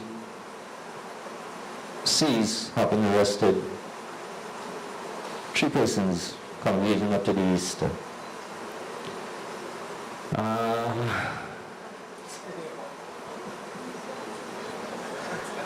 We have a constitution in this country, section 4 and 5. I respect it tremendously. Equality of treatment before the rule of law. But before I go there, a pastor had just finished delivering his Sunday morning sermon in church. And he came down his pulpit to meet members of his congregation to greet them. And one of the men came up to him and said, "Pastor, that's a damn fine talk you gave this morning." Pastor said, what? He said, "I said, that's a damn fine talk you gave this morning." So the pastor looked at him, "Don't you think that's a little harsh words to be using in church?" So the gentleman said, I found that it was such a damn fine talk, I put $1,000 in the collection box." The pastor shook his hand and smiled and said, "Thank you, it takes a hell of a lot of money to run a church." My point is, the wrong thing must never become the right thing because of friendship, somebody we know, association, we're in the same job. If it is wrong, it cannot be anything else but wrong. We arrested this doctor. When Mr. Gaspard had an analysis of the evidence, he said, "Dookie, you have to get a file." So we went by a place to get a file. Problem. Want to refuse. So we came back and said, "Listen, I have a tool, you'll get it." And we went back with a warrant signed by a magistrate and took it by force. No one is above the rule of law. And when we retrieved it, it was high sold with complaints. And there was no investigation into any of those complaints. One person had lost their life. And then I got a long letter from the organization, Permanent Entertainment, making a statement in a nutshell to say, well, listen, we should not have operated that way because of the status of the organization. Status of the organization, my foot. We operate within the rule of law. So I tore it up and threw it in the bin. I never responded. Move. I shut down the Tobago Regional Corporation one morning, lock up the CEO, engineer, county superintendent, works supervisor one, and another employee. Thieving money from the purse of the treasury. We went December to the THU and arrested these persons, similar stealing money from the THU, there before the court. Shoot. The week leading up to Easter, the skimmers, they choose these times, Carnival, Easter. And we did 1 week of work, heavy intelligence gathering, arrested 4 persons and seized devices. This up here is 2 skimmer. It was being held by a popular restaurant in Gulf City Mall, fast food outlet. And the employee, when you go to purchase at that outlet, was skimming your card, taking your data to steal your money. We charged them. In that exercise, we also recovered. This is a machine that was used to manufacture the fraudulent card. That when they steal your data, they put it on the fraudulent card, and this machine is to manufacture it. And on the left, in my introduction, we talk about the attorney, and the lady on the right is a colleague of Debbie, a person No, I'm only joking. A person of interest to Debbie. And the attorney was involved in land fraud. The lady was targeting old people who have just received their gratuity, the lump sum, and was pretending to be a lawyer to do services for them, and was taking 200, 300,000. And these people came to my office crying. They were sick, they were old, they were dying, they had terminal diseases, they wanted the money for their medication. And again, we had us to, put priority on the investigation and move forward. Months of investigation, and we finally got her. She is in custody. We did an operation and recovered this. It is a strongly, heavily suspected from the Registered General Office. Good. And these are some of the deeds we recover. If you notice, we suspect it is from the original rules of the Registered General Office. And if you look on this side, they were actually moving this data onto that and making it fraudulent.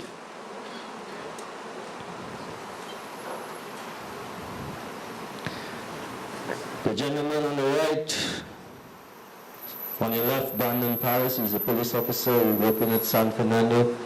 I walked in there and we arrested him. His mother was trusted with taking care of a bedridden man in his vintage years, in his dying days, and he went in and stole financial documents. He was prosecuted for multiple counts of money laundering. And Mr. Ian Batchel, in November, I think it was November 4th, there was a cabinet note making it legal to sell Caroni lands. This gentleman sold the land 4 times, collected 200,000 4 times. He's in prison, he pleaded guilty, he was sentenced, I think.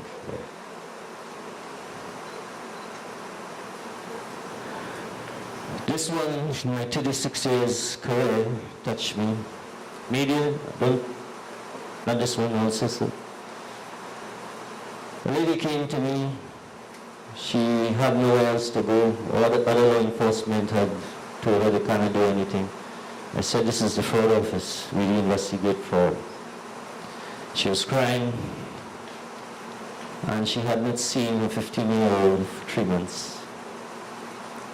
Only to find out a spiritual healer said she had a spirit, and he had to take out the spirit from her. And he took her, and for 3 months she did not know where her daughter was. And during that time, he was soliciting money from her, from the mother, that you have to pay for him to take out the spirit. She sold her extra and gave him over 300,000 in cash. I tried to refer her to the child protection unit, but that didn't work out. And then I decided to embark on it, although it is not my jurisdiction. And 2 days, 2 nights, Friday afternoon, we did a covert operation. Arrested the gentleman, fought with us for half an hour, spat on my face, glasses. We subsequently subdued him and rescued the child. And for 3 months, that child was sexually abused in the most heinous way every day.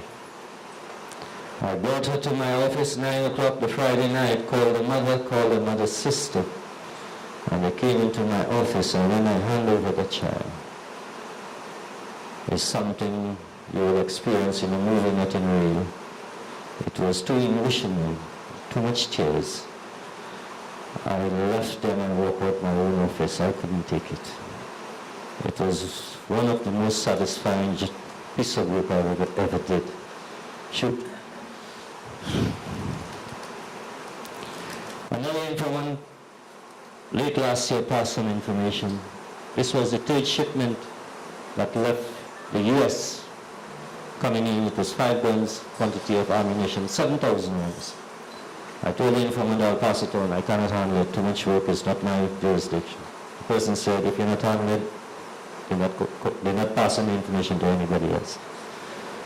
So I took it for 6 weeks. We worked it with the transnational organized crime. We brought in the drug enforcement agency in the U.S. We tracked it. It came down south through Point Lisas. And we did a strike and intercepted it. 7,000 rounds, 5 guns. Persons were jailed and convicted at the Princestown Magistrate Court.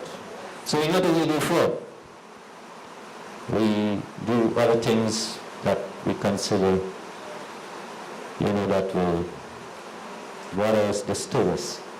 Sure. Right, let's get to the fraud. Want to help me read?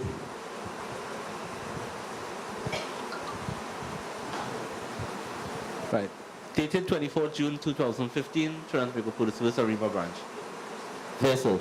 There is an attempt to defraud the company through electronic communication. Our investigations are as follows.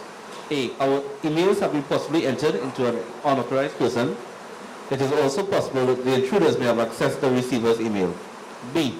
We are in electronic communication with our customer name Marco, right? Last week to pay their dues electronically into our account.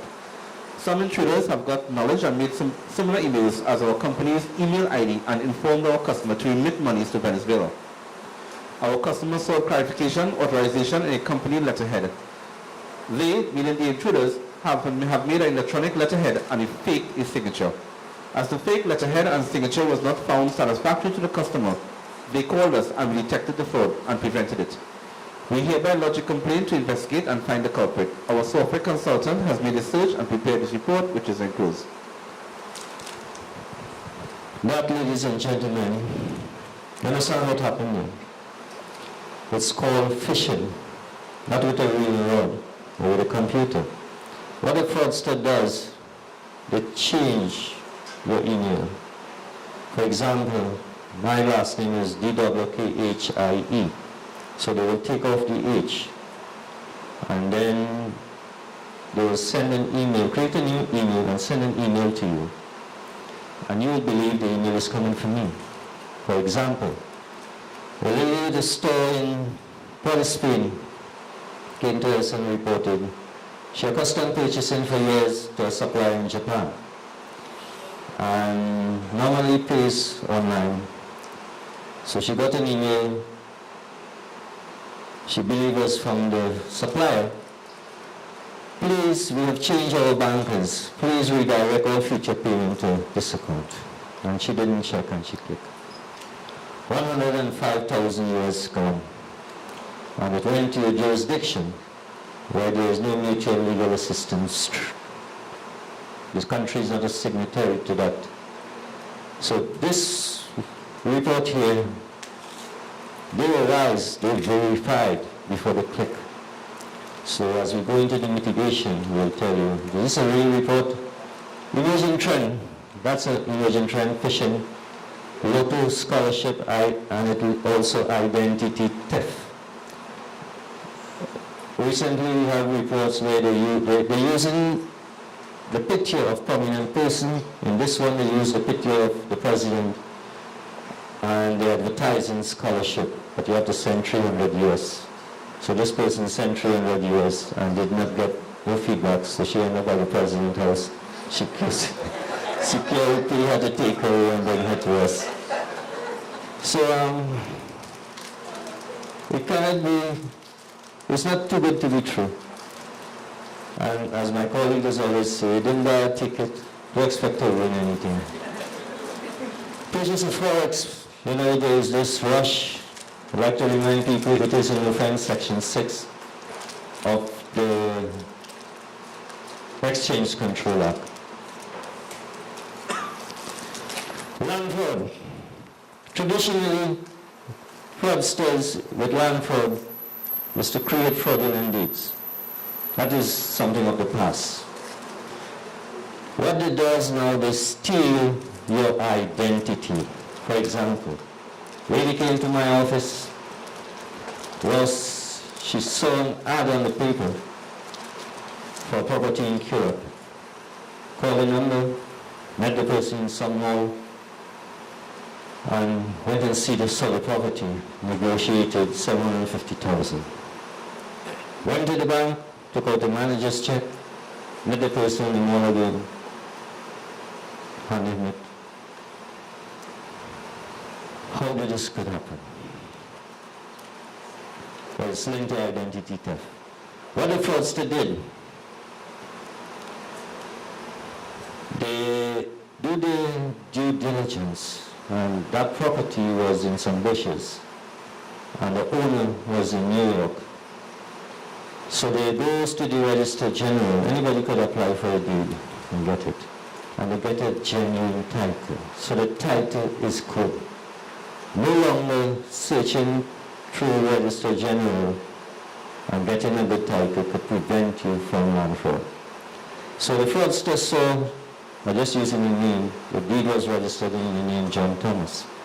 So what he did, he created fraudulent identification too in the name John Thomas. And then he created fraudulent utility bills, washer bill. And then he went to the bank and opened an account with those fraudulent documents. He went to the media, advertised it, took the money, the check, deposited it into that account, and then subsequently withdrew it. 750,000. The lady went to clear the land. She will face, that's not your land. I am the real John Thomas, look my deed here. She had a good title, registered with the Register General Office, but the person stole the real owner identity. So that is trending.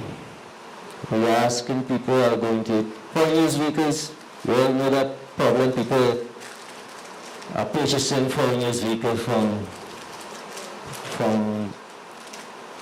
persons who are not registered members. And these people are taking their money. They are not in a position to bring any car.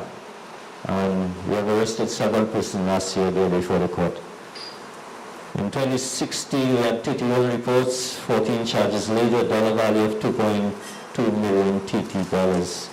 Wire transfer, and I'll go into wire transfer a little deeper, but that is also trending. Millions of dollars leave this borders. Fraudulent and dishonest check. We ask people, please. One came, he sold his excavator Friday evening, 6 o'clock from shop owners, and take a 500,000 check. Bank closed. Went to the bank Tuesday, check bogus. And behind us, although we arrested and charged one person, we didn't find the excavator. And all over the media, what else to do? We can't find it. We don't know if it's still in the country. We don't know if it cut up and sold as scrap iron. Money laundering, it's rampant. Ransomware. Since last year, I've been talking to Chamber of Commerce business people, and when I addressed them, they were just looking at me. They were lost. You look at the AC last week, great story. National Health Services in England shut down. Read story every night. Ransomware. What it does, it shut down your domain. You cannot access anything. And we had a victim from somewhere east of Port of Spain. He came to us. Big company, they target big company. So they were losing money because you cannot do any business. So everything is on your database. And you get this pop-up coming up, pay so much and so much. And he paid with the expectation that they would have, released his system. They did not. When he came to us, we got the survey unit, we couldn't do anything. So it is here. It is here, and they target companies that are lucrative, that are big. And again, if you Google that, what happened last week, it was 24,000 computers were affected 99 countries, Australia, Japan, US. So it operates as an onion router in circles, you cannot track it. And they blackmail to pay in bitcoins to unlock it, they do not unlock it. And the success of prosecution, according to my side unit, they say is nil. So I'm looking carefully at what is going on in England. And what do we do? Proper computer hygiene. Update your firewall, antivirus and domain. Backup. Do not use a pop-up site. You have employees, you tell your employees, listen, do not do that. At least one of them will click. So we train you up over to you want to say, well, let me see what will happen, and they will click. So you need to engage in these mitigation. Card fraud, it's growing. 2014, 252, 2015, 261, 2016, 512, and you see the dollar value from 14.3 million to 2016, 5.4 million, 103 increase. In the US in 1 year they had an increase of 465%. It's not going away, it's here to stay. That's why we need to be cautious. In 2016 we had 65 charges for which were money laundering, dollar value of 5.9 million, 488, 301,000 US. That's for 16. This year it will be higher. And in those money laundering with the Bolivian, when he stole the money from your credit card, he will wire transferring it out. And this is how simple, this is what the law is. This morning we had a session at Queen's Hall with the Attorney General, and I mentioned this. To do a wire transfer, this is the law. A national identification number or a passport number. They didn't say a card, they say a number. I have to renew my legal insurance. I have to provide 2 identification and a utility bills. But to wire millions of dollars, that's all. So I mentioned that it needs to be amended to have stringent measures. Anybody from the insurance sector? No? Okay.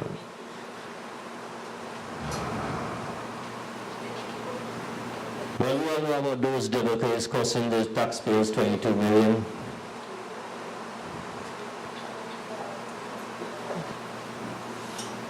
Financial institution. Proceeds of Crime Act, Chapter 1127.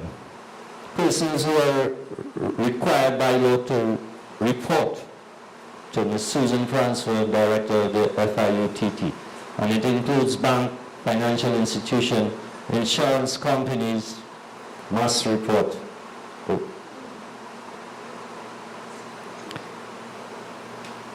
Go back.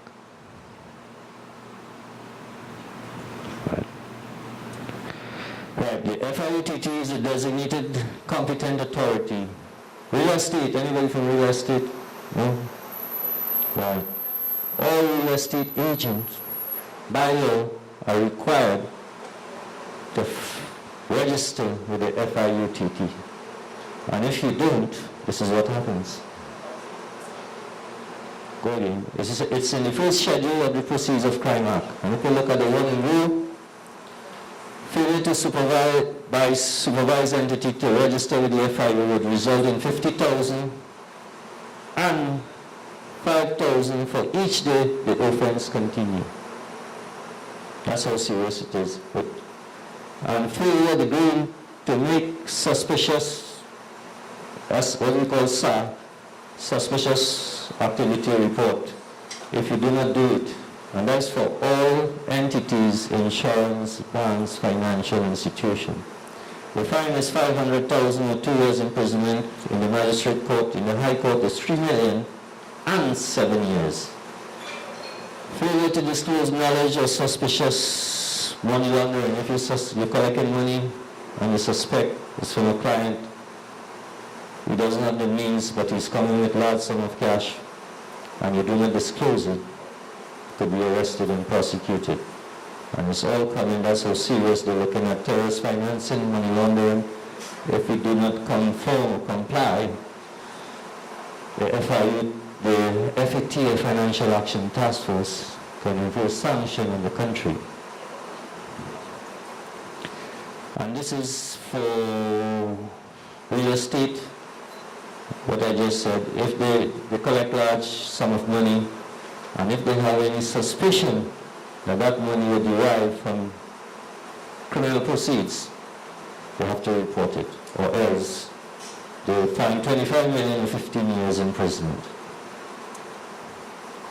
Look at these two carefully, these two deeds. Anybody, attorneys in the building? Finance sector, that grant loan? Yes. One is bogus, one is good. Look at it carefully and see if you could tell me which one is bogus.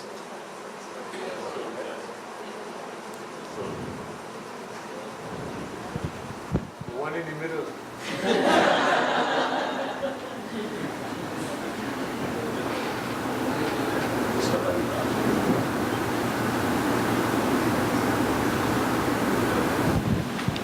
You see, one has a barcode, one does not. Anybody want to attorney?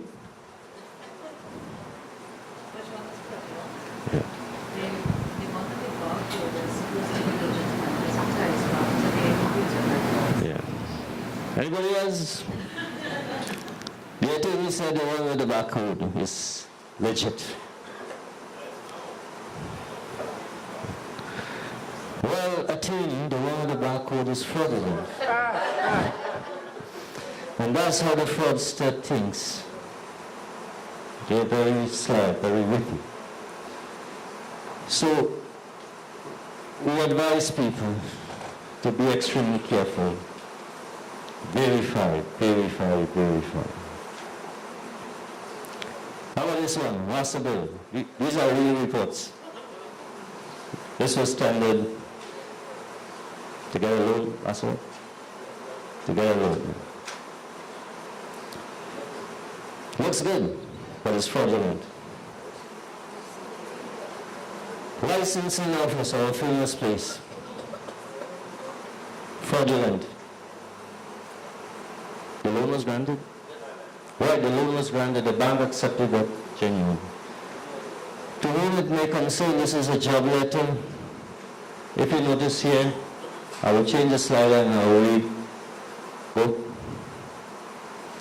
And this is what the officer verifying wrote. Job letter details confirmed by Mr. Michael Holder. Time on the job, 4 years, salaries, I don't know what that is, 21,000. Position, senior tech 2, company in existence since 2010, etc., etc. So it was uttered, verified. Your opinion, legit, not legit? It's very easy to fill, very easy to do that. Somebody on the other end calls the number and he says, yes, I am, I call you. Very easy to. I like you. Interesting. Yes, it's bogus. Go. Licensing. Looks good.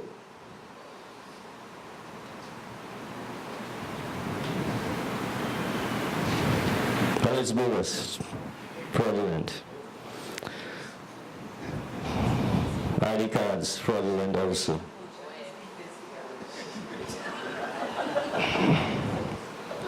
And we go into the risk mitigation. With the job letter you saw there, what the bank employee did, she dialed the number on the job letter to verify. Don't ever do that. Go into directories, 6411. Get the number of the company through directories and call and verify. Actually, sorry, just one comment. I'm in recruitment, so we do background checks. One thing easy to do as well is always Google the person. Because we have people who send in resumes and they're registered sex offenders in the US, and of course it's not, they don't put that on their CV, right? So first thing we do, everybody, you Google. Just And that's the company you should be proud to be working. They exercise due diligence. So do not verify data that is provided on the document. Do not use the data on the document to verify. We have a culture. Commissioner of Affidavits, anybody? We have a culture in this country and we like to move fast. And we will pile up a set of deeds to execute, and then the person will sign, and then send it by the commissioner of affidavit or the attorney. And they will sign, it will be sworn without the person present there. So what we advise people, please, both vendor and purchaser must be present. Look for ID, not one but two. That will help us in our investigation. Photo ID is important. And you need to capture accurate, detailed data at the outset. If you could get a photo ID of the person. Because people lose hundreds of thousands of dollars and they do the transaction without doing this due diligence. And they lost everything, and we cannot go forward. When they have a photo ID of the person, they meet the person on the street, not at the house, not at an office. We have one report where somebody, I don't know if he's an attorney or pretending to be an attorney, had a place in Arena, and when we went to that location, he disappeared. Who was source of an inquiry? They bring cash. You need to ask, you need to inquire, where are they getting it? Some of them, their profession cannot generate that amount of cash. They're London, they're involved in crime, it's criminal proceeds. Photo ID is extremely important. Installation and monitoring of the equipment. We put up cameras in our business, in our home. When the bandits come now, they're taking your DVR. So you need to hide your DVR. Have it done. In this country, they stole 2 ATM machines, one from Penal, one from Tobago. So we need to be very vigilant when we're setting up our security systems, our cameras, and use quality cameras. There are cameras that doesn't have infrared, that when the night comes, it gets dark, you lose focus. So invest in quality cameras. Do not buy the cheap cameras. Recruitment, training of employees. Be alert, cautious. Verify their applicant identity. Those of you who have businesses, you're employing people. How many of you does background checks on the applicant family, the parents? There are 2 mothers I always speak of, one in the West, Karen Sardines. There's 2 ladies, I don't know if you all remember, and they were murdered, and the suspects, Israel Khan represented them. The suspects were actually employees of Karen Sardines, and we had the university professor, Dr. Cropper.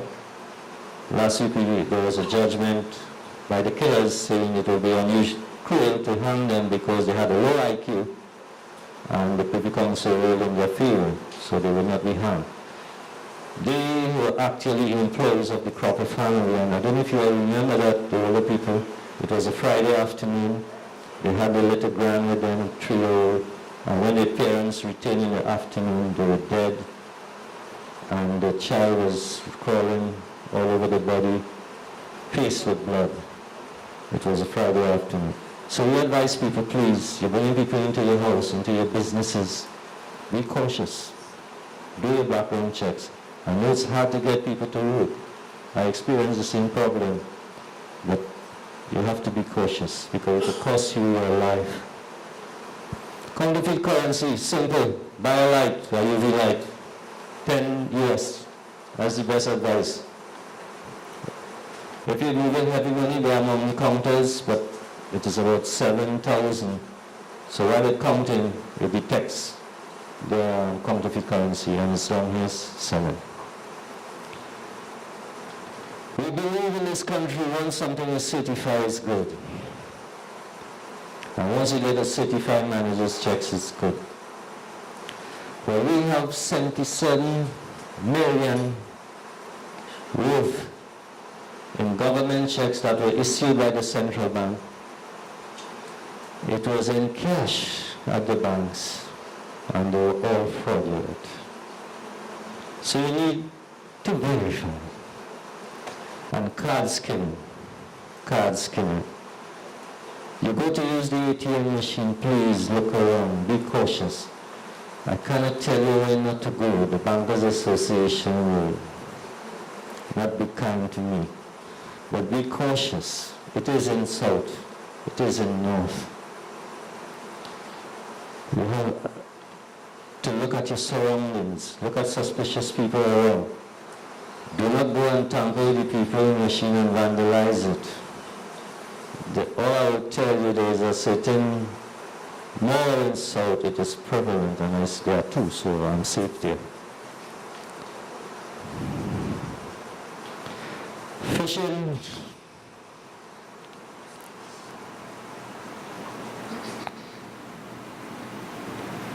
For the fishing, be vigilant when they say send money to those countries that are not signatory to the Mutual Legal Assistance Treaty. True story. The businessman had an account at a bank in Port of Spain, so we normally go online banking. Bank received an email, please send X amount to the bank in Sarah. Bank sent it. Gentleman got a call, go to this branch, you'll see money in your account. Take 5,000 and the rest they go in accounts with a wire transfer. And he went to the bank, he's smiling, got his 5,000 and started the process to wire transfer. But the vigilance of the clerk observed something was wrong and called us in. We arrested him. That money was going to the Congo, Nigeria. So you need to be vigilant of these emails. You need to verify, check back the email. And we advise people, how many of us have a separate email to conduct financial transaction? None of you. Once you are conducting financial transaction with your personal email, you run the risk of being a victim to phishing. They will steal your identity and steal your money. Create a separate email for financial transaction. Don't respond to strange emails. And like I was doing a reference, you keep reminding your employees. They will still do it, but you keep reminding them. Don't leave your emails open. There was this lady, prominent lady, she came to our office. She had a daughter studying in the US.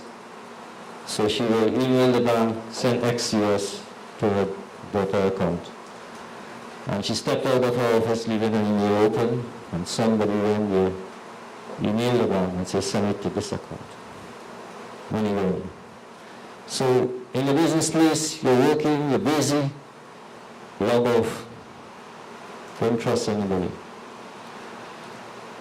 Be cautious when discarding your financial data. How many of us, at that month, we marry our financial statement with our receipts? We don't. But you have to start to do it because you could be a victim of skimming and you don't know. The money would have been gone and you're not checking.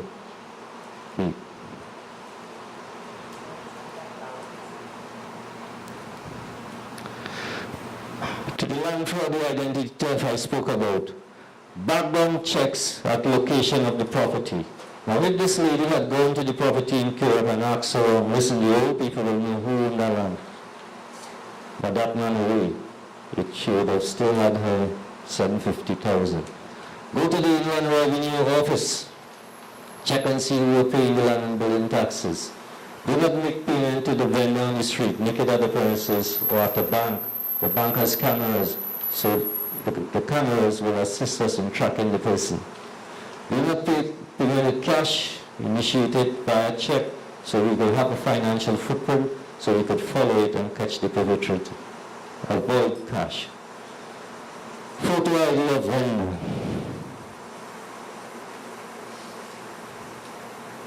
Carony Lands, go to BC. You want to purchase Carony Lands, go to Birching Castle. That's the headquarters. They will tell you who is the owner, whether they could sell. Checks, don't be like the man with the excavator. Hold your goods till the bank open, or go to the bank and verify the check, and then hand over your property. Do not do transaction over the weekend, public holidays. Do it during banking hours. Part with your assets after the check is cleared. Communicate, verify. Rotary Club, do you have a policy document on what the protocols? No? Well, you should.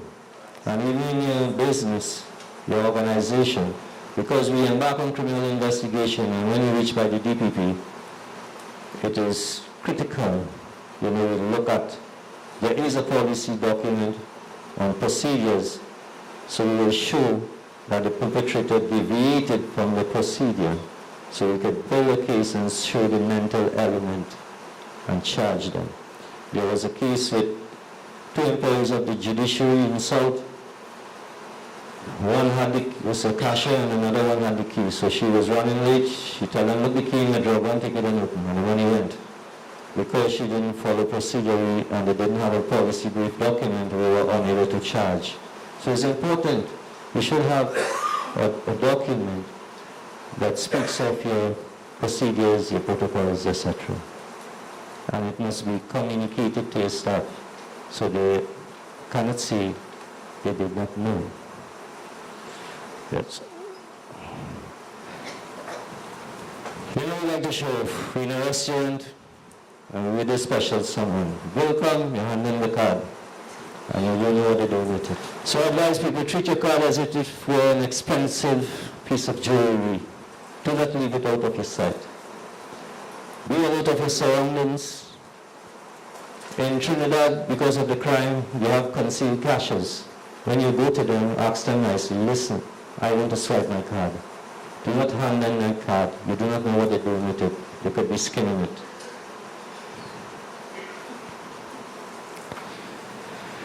Employees, all you have employees. All right.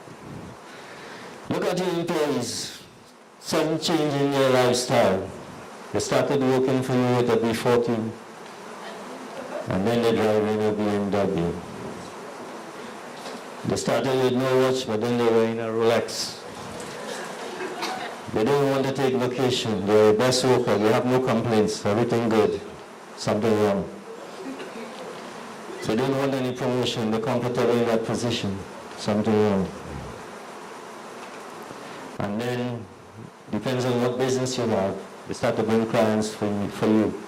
But when you look at it, the clients are from Venezuela, Mexico, countries that link to organized crime. So those are some tips you must look for.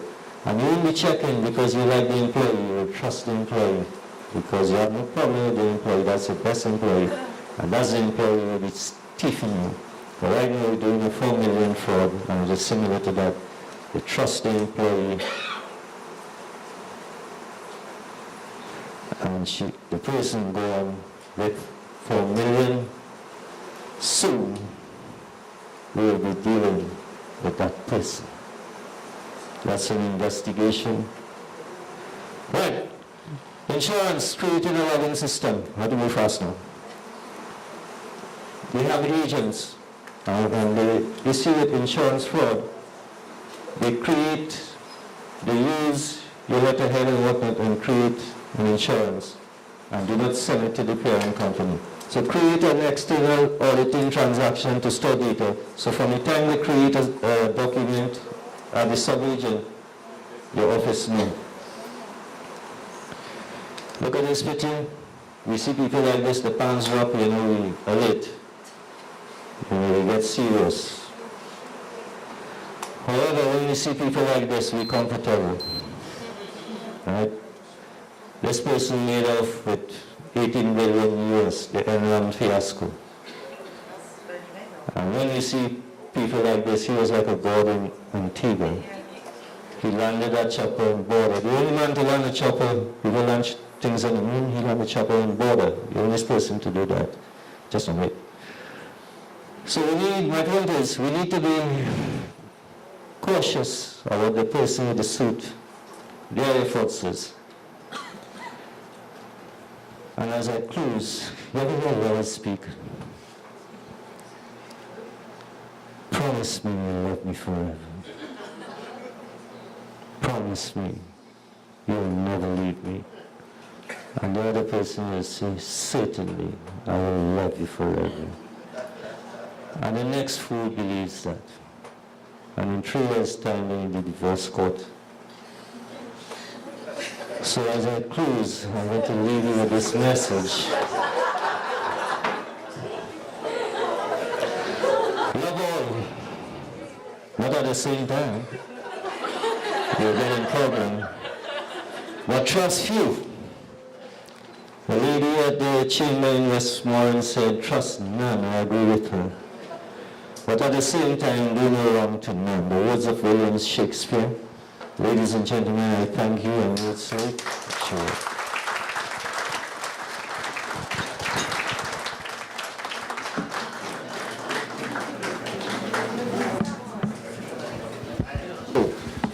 And I understand that when you open it, it's actually a virus. Urging you to read it because it's exciting news, but it's a virus. So, please, people, be careful. So, fellow Rotarians and honest law-abiding citizens in Trinidad and Tobago, we and the rest of the world are continuously faced with the challenges when our normal lives are invaded by people wielding guns on one hand, technology on the other, and playing all schemes to steal away our hard-earned assets. We recognize that the police force is also challenged in many ways to carry out their fundamental goal of to protect and serve, and we've seen senior superintendents speak of that. What gives us a sense of comfort, though, is seeing results. You have shown us some results of your hard work. So we have seen these officers, led by Senior Superintendent Totaram, produce results. We therefore applaud you and urge you to continue with the commitment and dedication that you have demonstrated thus far.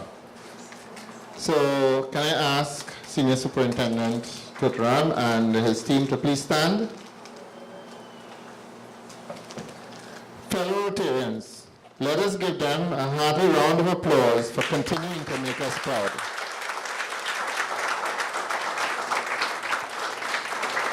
Thank you. Can I call now on President Debbie to present a token of our appreciation to Senior Superintendent and his team? Senior Superintendent Duki, on behalf of the Rotary Club of Princestown and all the clubs that have gathered here tonight, we sincerely thank you for joining us, for your very enlightening discourse in terms of everything we have learned tonight, some of which I knew, some of which is new to me. Thank you for having your team with you as well in terms of giving you support tonight. I must say that I had the pleasure of working with Senior Superintendent Duki in a firearms matter, and I admire his professionalism. I'm sure that you all saw it come out here tonight in the way he presented, and I was also fortunate at one point in time to be involved in a matter with Assistant Superintendent Kent Gisiawan, fraud related as well. So the TTPS has good members in their force. We have 3 good members here tonight, and I sincerely thank you all for coming and being here with us. Thank you.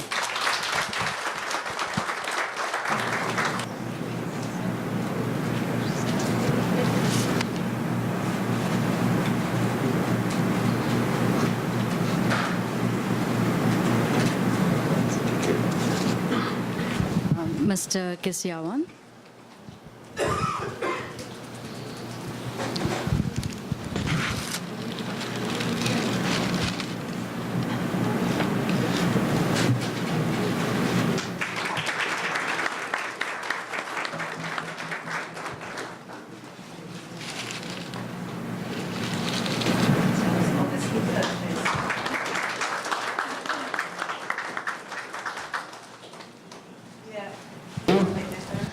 So we've come to the end of the formal proceedings tonight, but before we do, I would like to call on Rotarian Crystal Harper to move a vote of thanks. Crystal?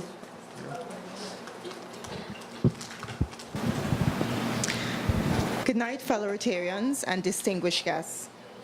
My duty tonight is to say thank you to many. So I know it's after 10, so I'm just asking you to please bear with me. I'll try to be as short and sweet. First, thanks to our featured speaker, Senior Superintendent of the Trinidad and Tobago Police Service, Totaram Duki, and his team, Kent Gisiawan and Daniil Basara, for first taking your time and sharing with us valuable information on the different types of fraud, as well as the emerging trends in Trinidad and Tobago. I'm sure I can say here, and I'm echoing with everyone here tonight, that we especially appreciate your insight shared with respect to the helpful tactics for mitigating the risks of fraud within our own daily lives. Thank you to District Secretary Anna Marie Rogers for bringing greetings on behalf of District Governor Roger Bose. We thank you so much for your presence here tonight despite your very hectic schedule, because your presence tonight reflects not only the importance that both you and Mr. Bose attach to your commitment to joint meetings, but also fellowship in the Rotary community. In that special vein, thank yous are also extended to the following persons: past district governors, Lara Quintrell Thomas and Dr. Stephen Ramroop. We also would like to thank Assistant Governor from the North Clubs, Rabindra Uttar. I would also like to extend most sincere thanks to all the presidents and their respective members of the floor clubs who have also joined us here this evening. I know some of you have traveled very far, whether it be from up north or deep south. So I especially thank you. Special thanks to President Charmaine Callender of the Rotary Club of Central Port of Spain and your members, President Robert Key of the Rotary Club of San Fernando and your members, President Faraz Hussain of the Rotary Club of San Fernando South and your members, and President Tessa Solomon of the Rotary Club of Point Fortin and your members. A special thank you is also going to be extended to the newly inducted Rotarians, Mrs. Lenneth Redhead Cooley and Sheldron Collins. Welcome, welcome, welcome to the Rotary family.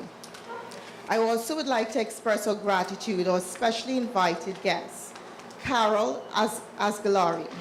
Thank you so much for sharing with us and educating us very briefly but thoroughly on Project RARE, and especially on your efforts to promote peace and non-violence and saying no to gun violence in Trinidad and Tobago.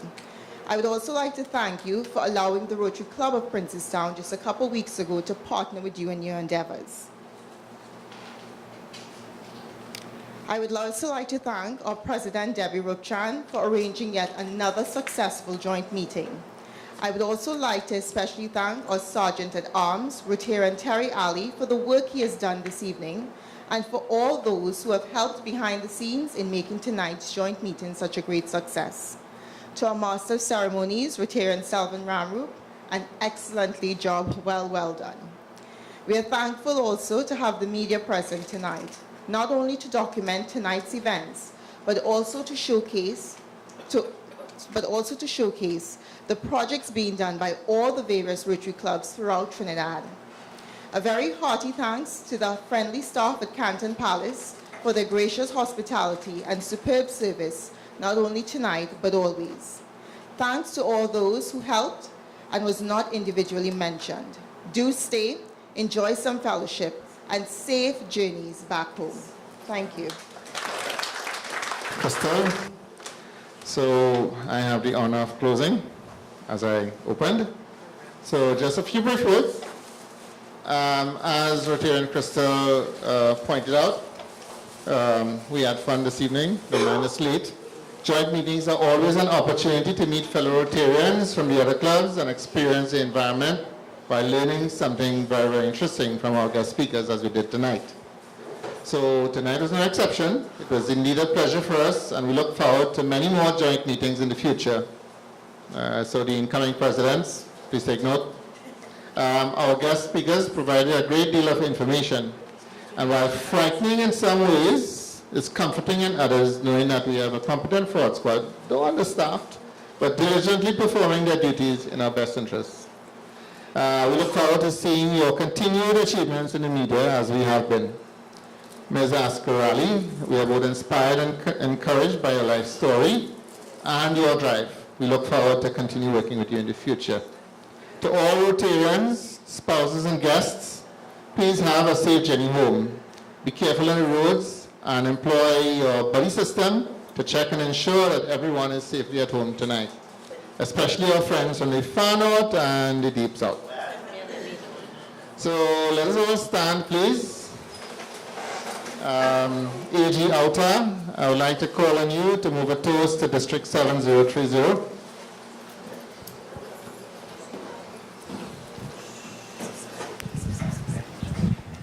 Ladies and gentlemen, it gives me great pleasure. Raise your glasses as you raise a toast. Rotary District 7030. Thank you. PDG Stephen, I'd like to ask you to move a toast to Rotary International. Lift your glasses and proudly let us toast to Rotary International. Thank you, everyone. Have a great night and see you again in the very near future. Have a safe trip home.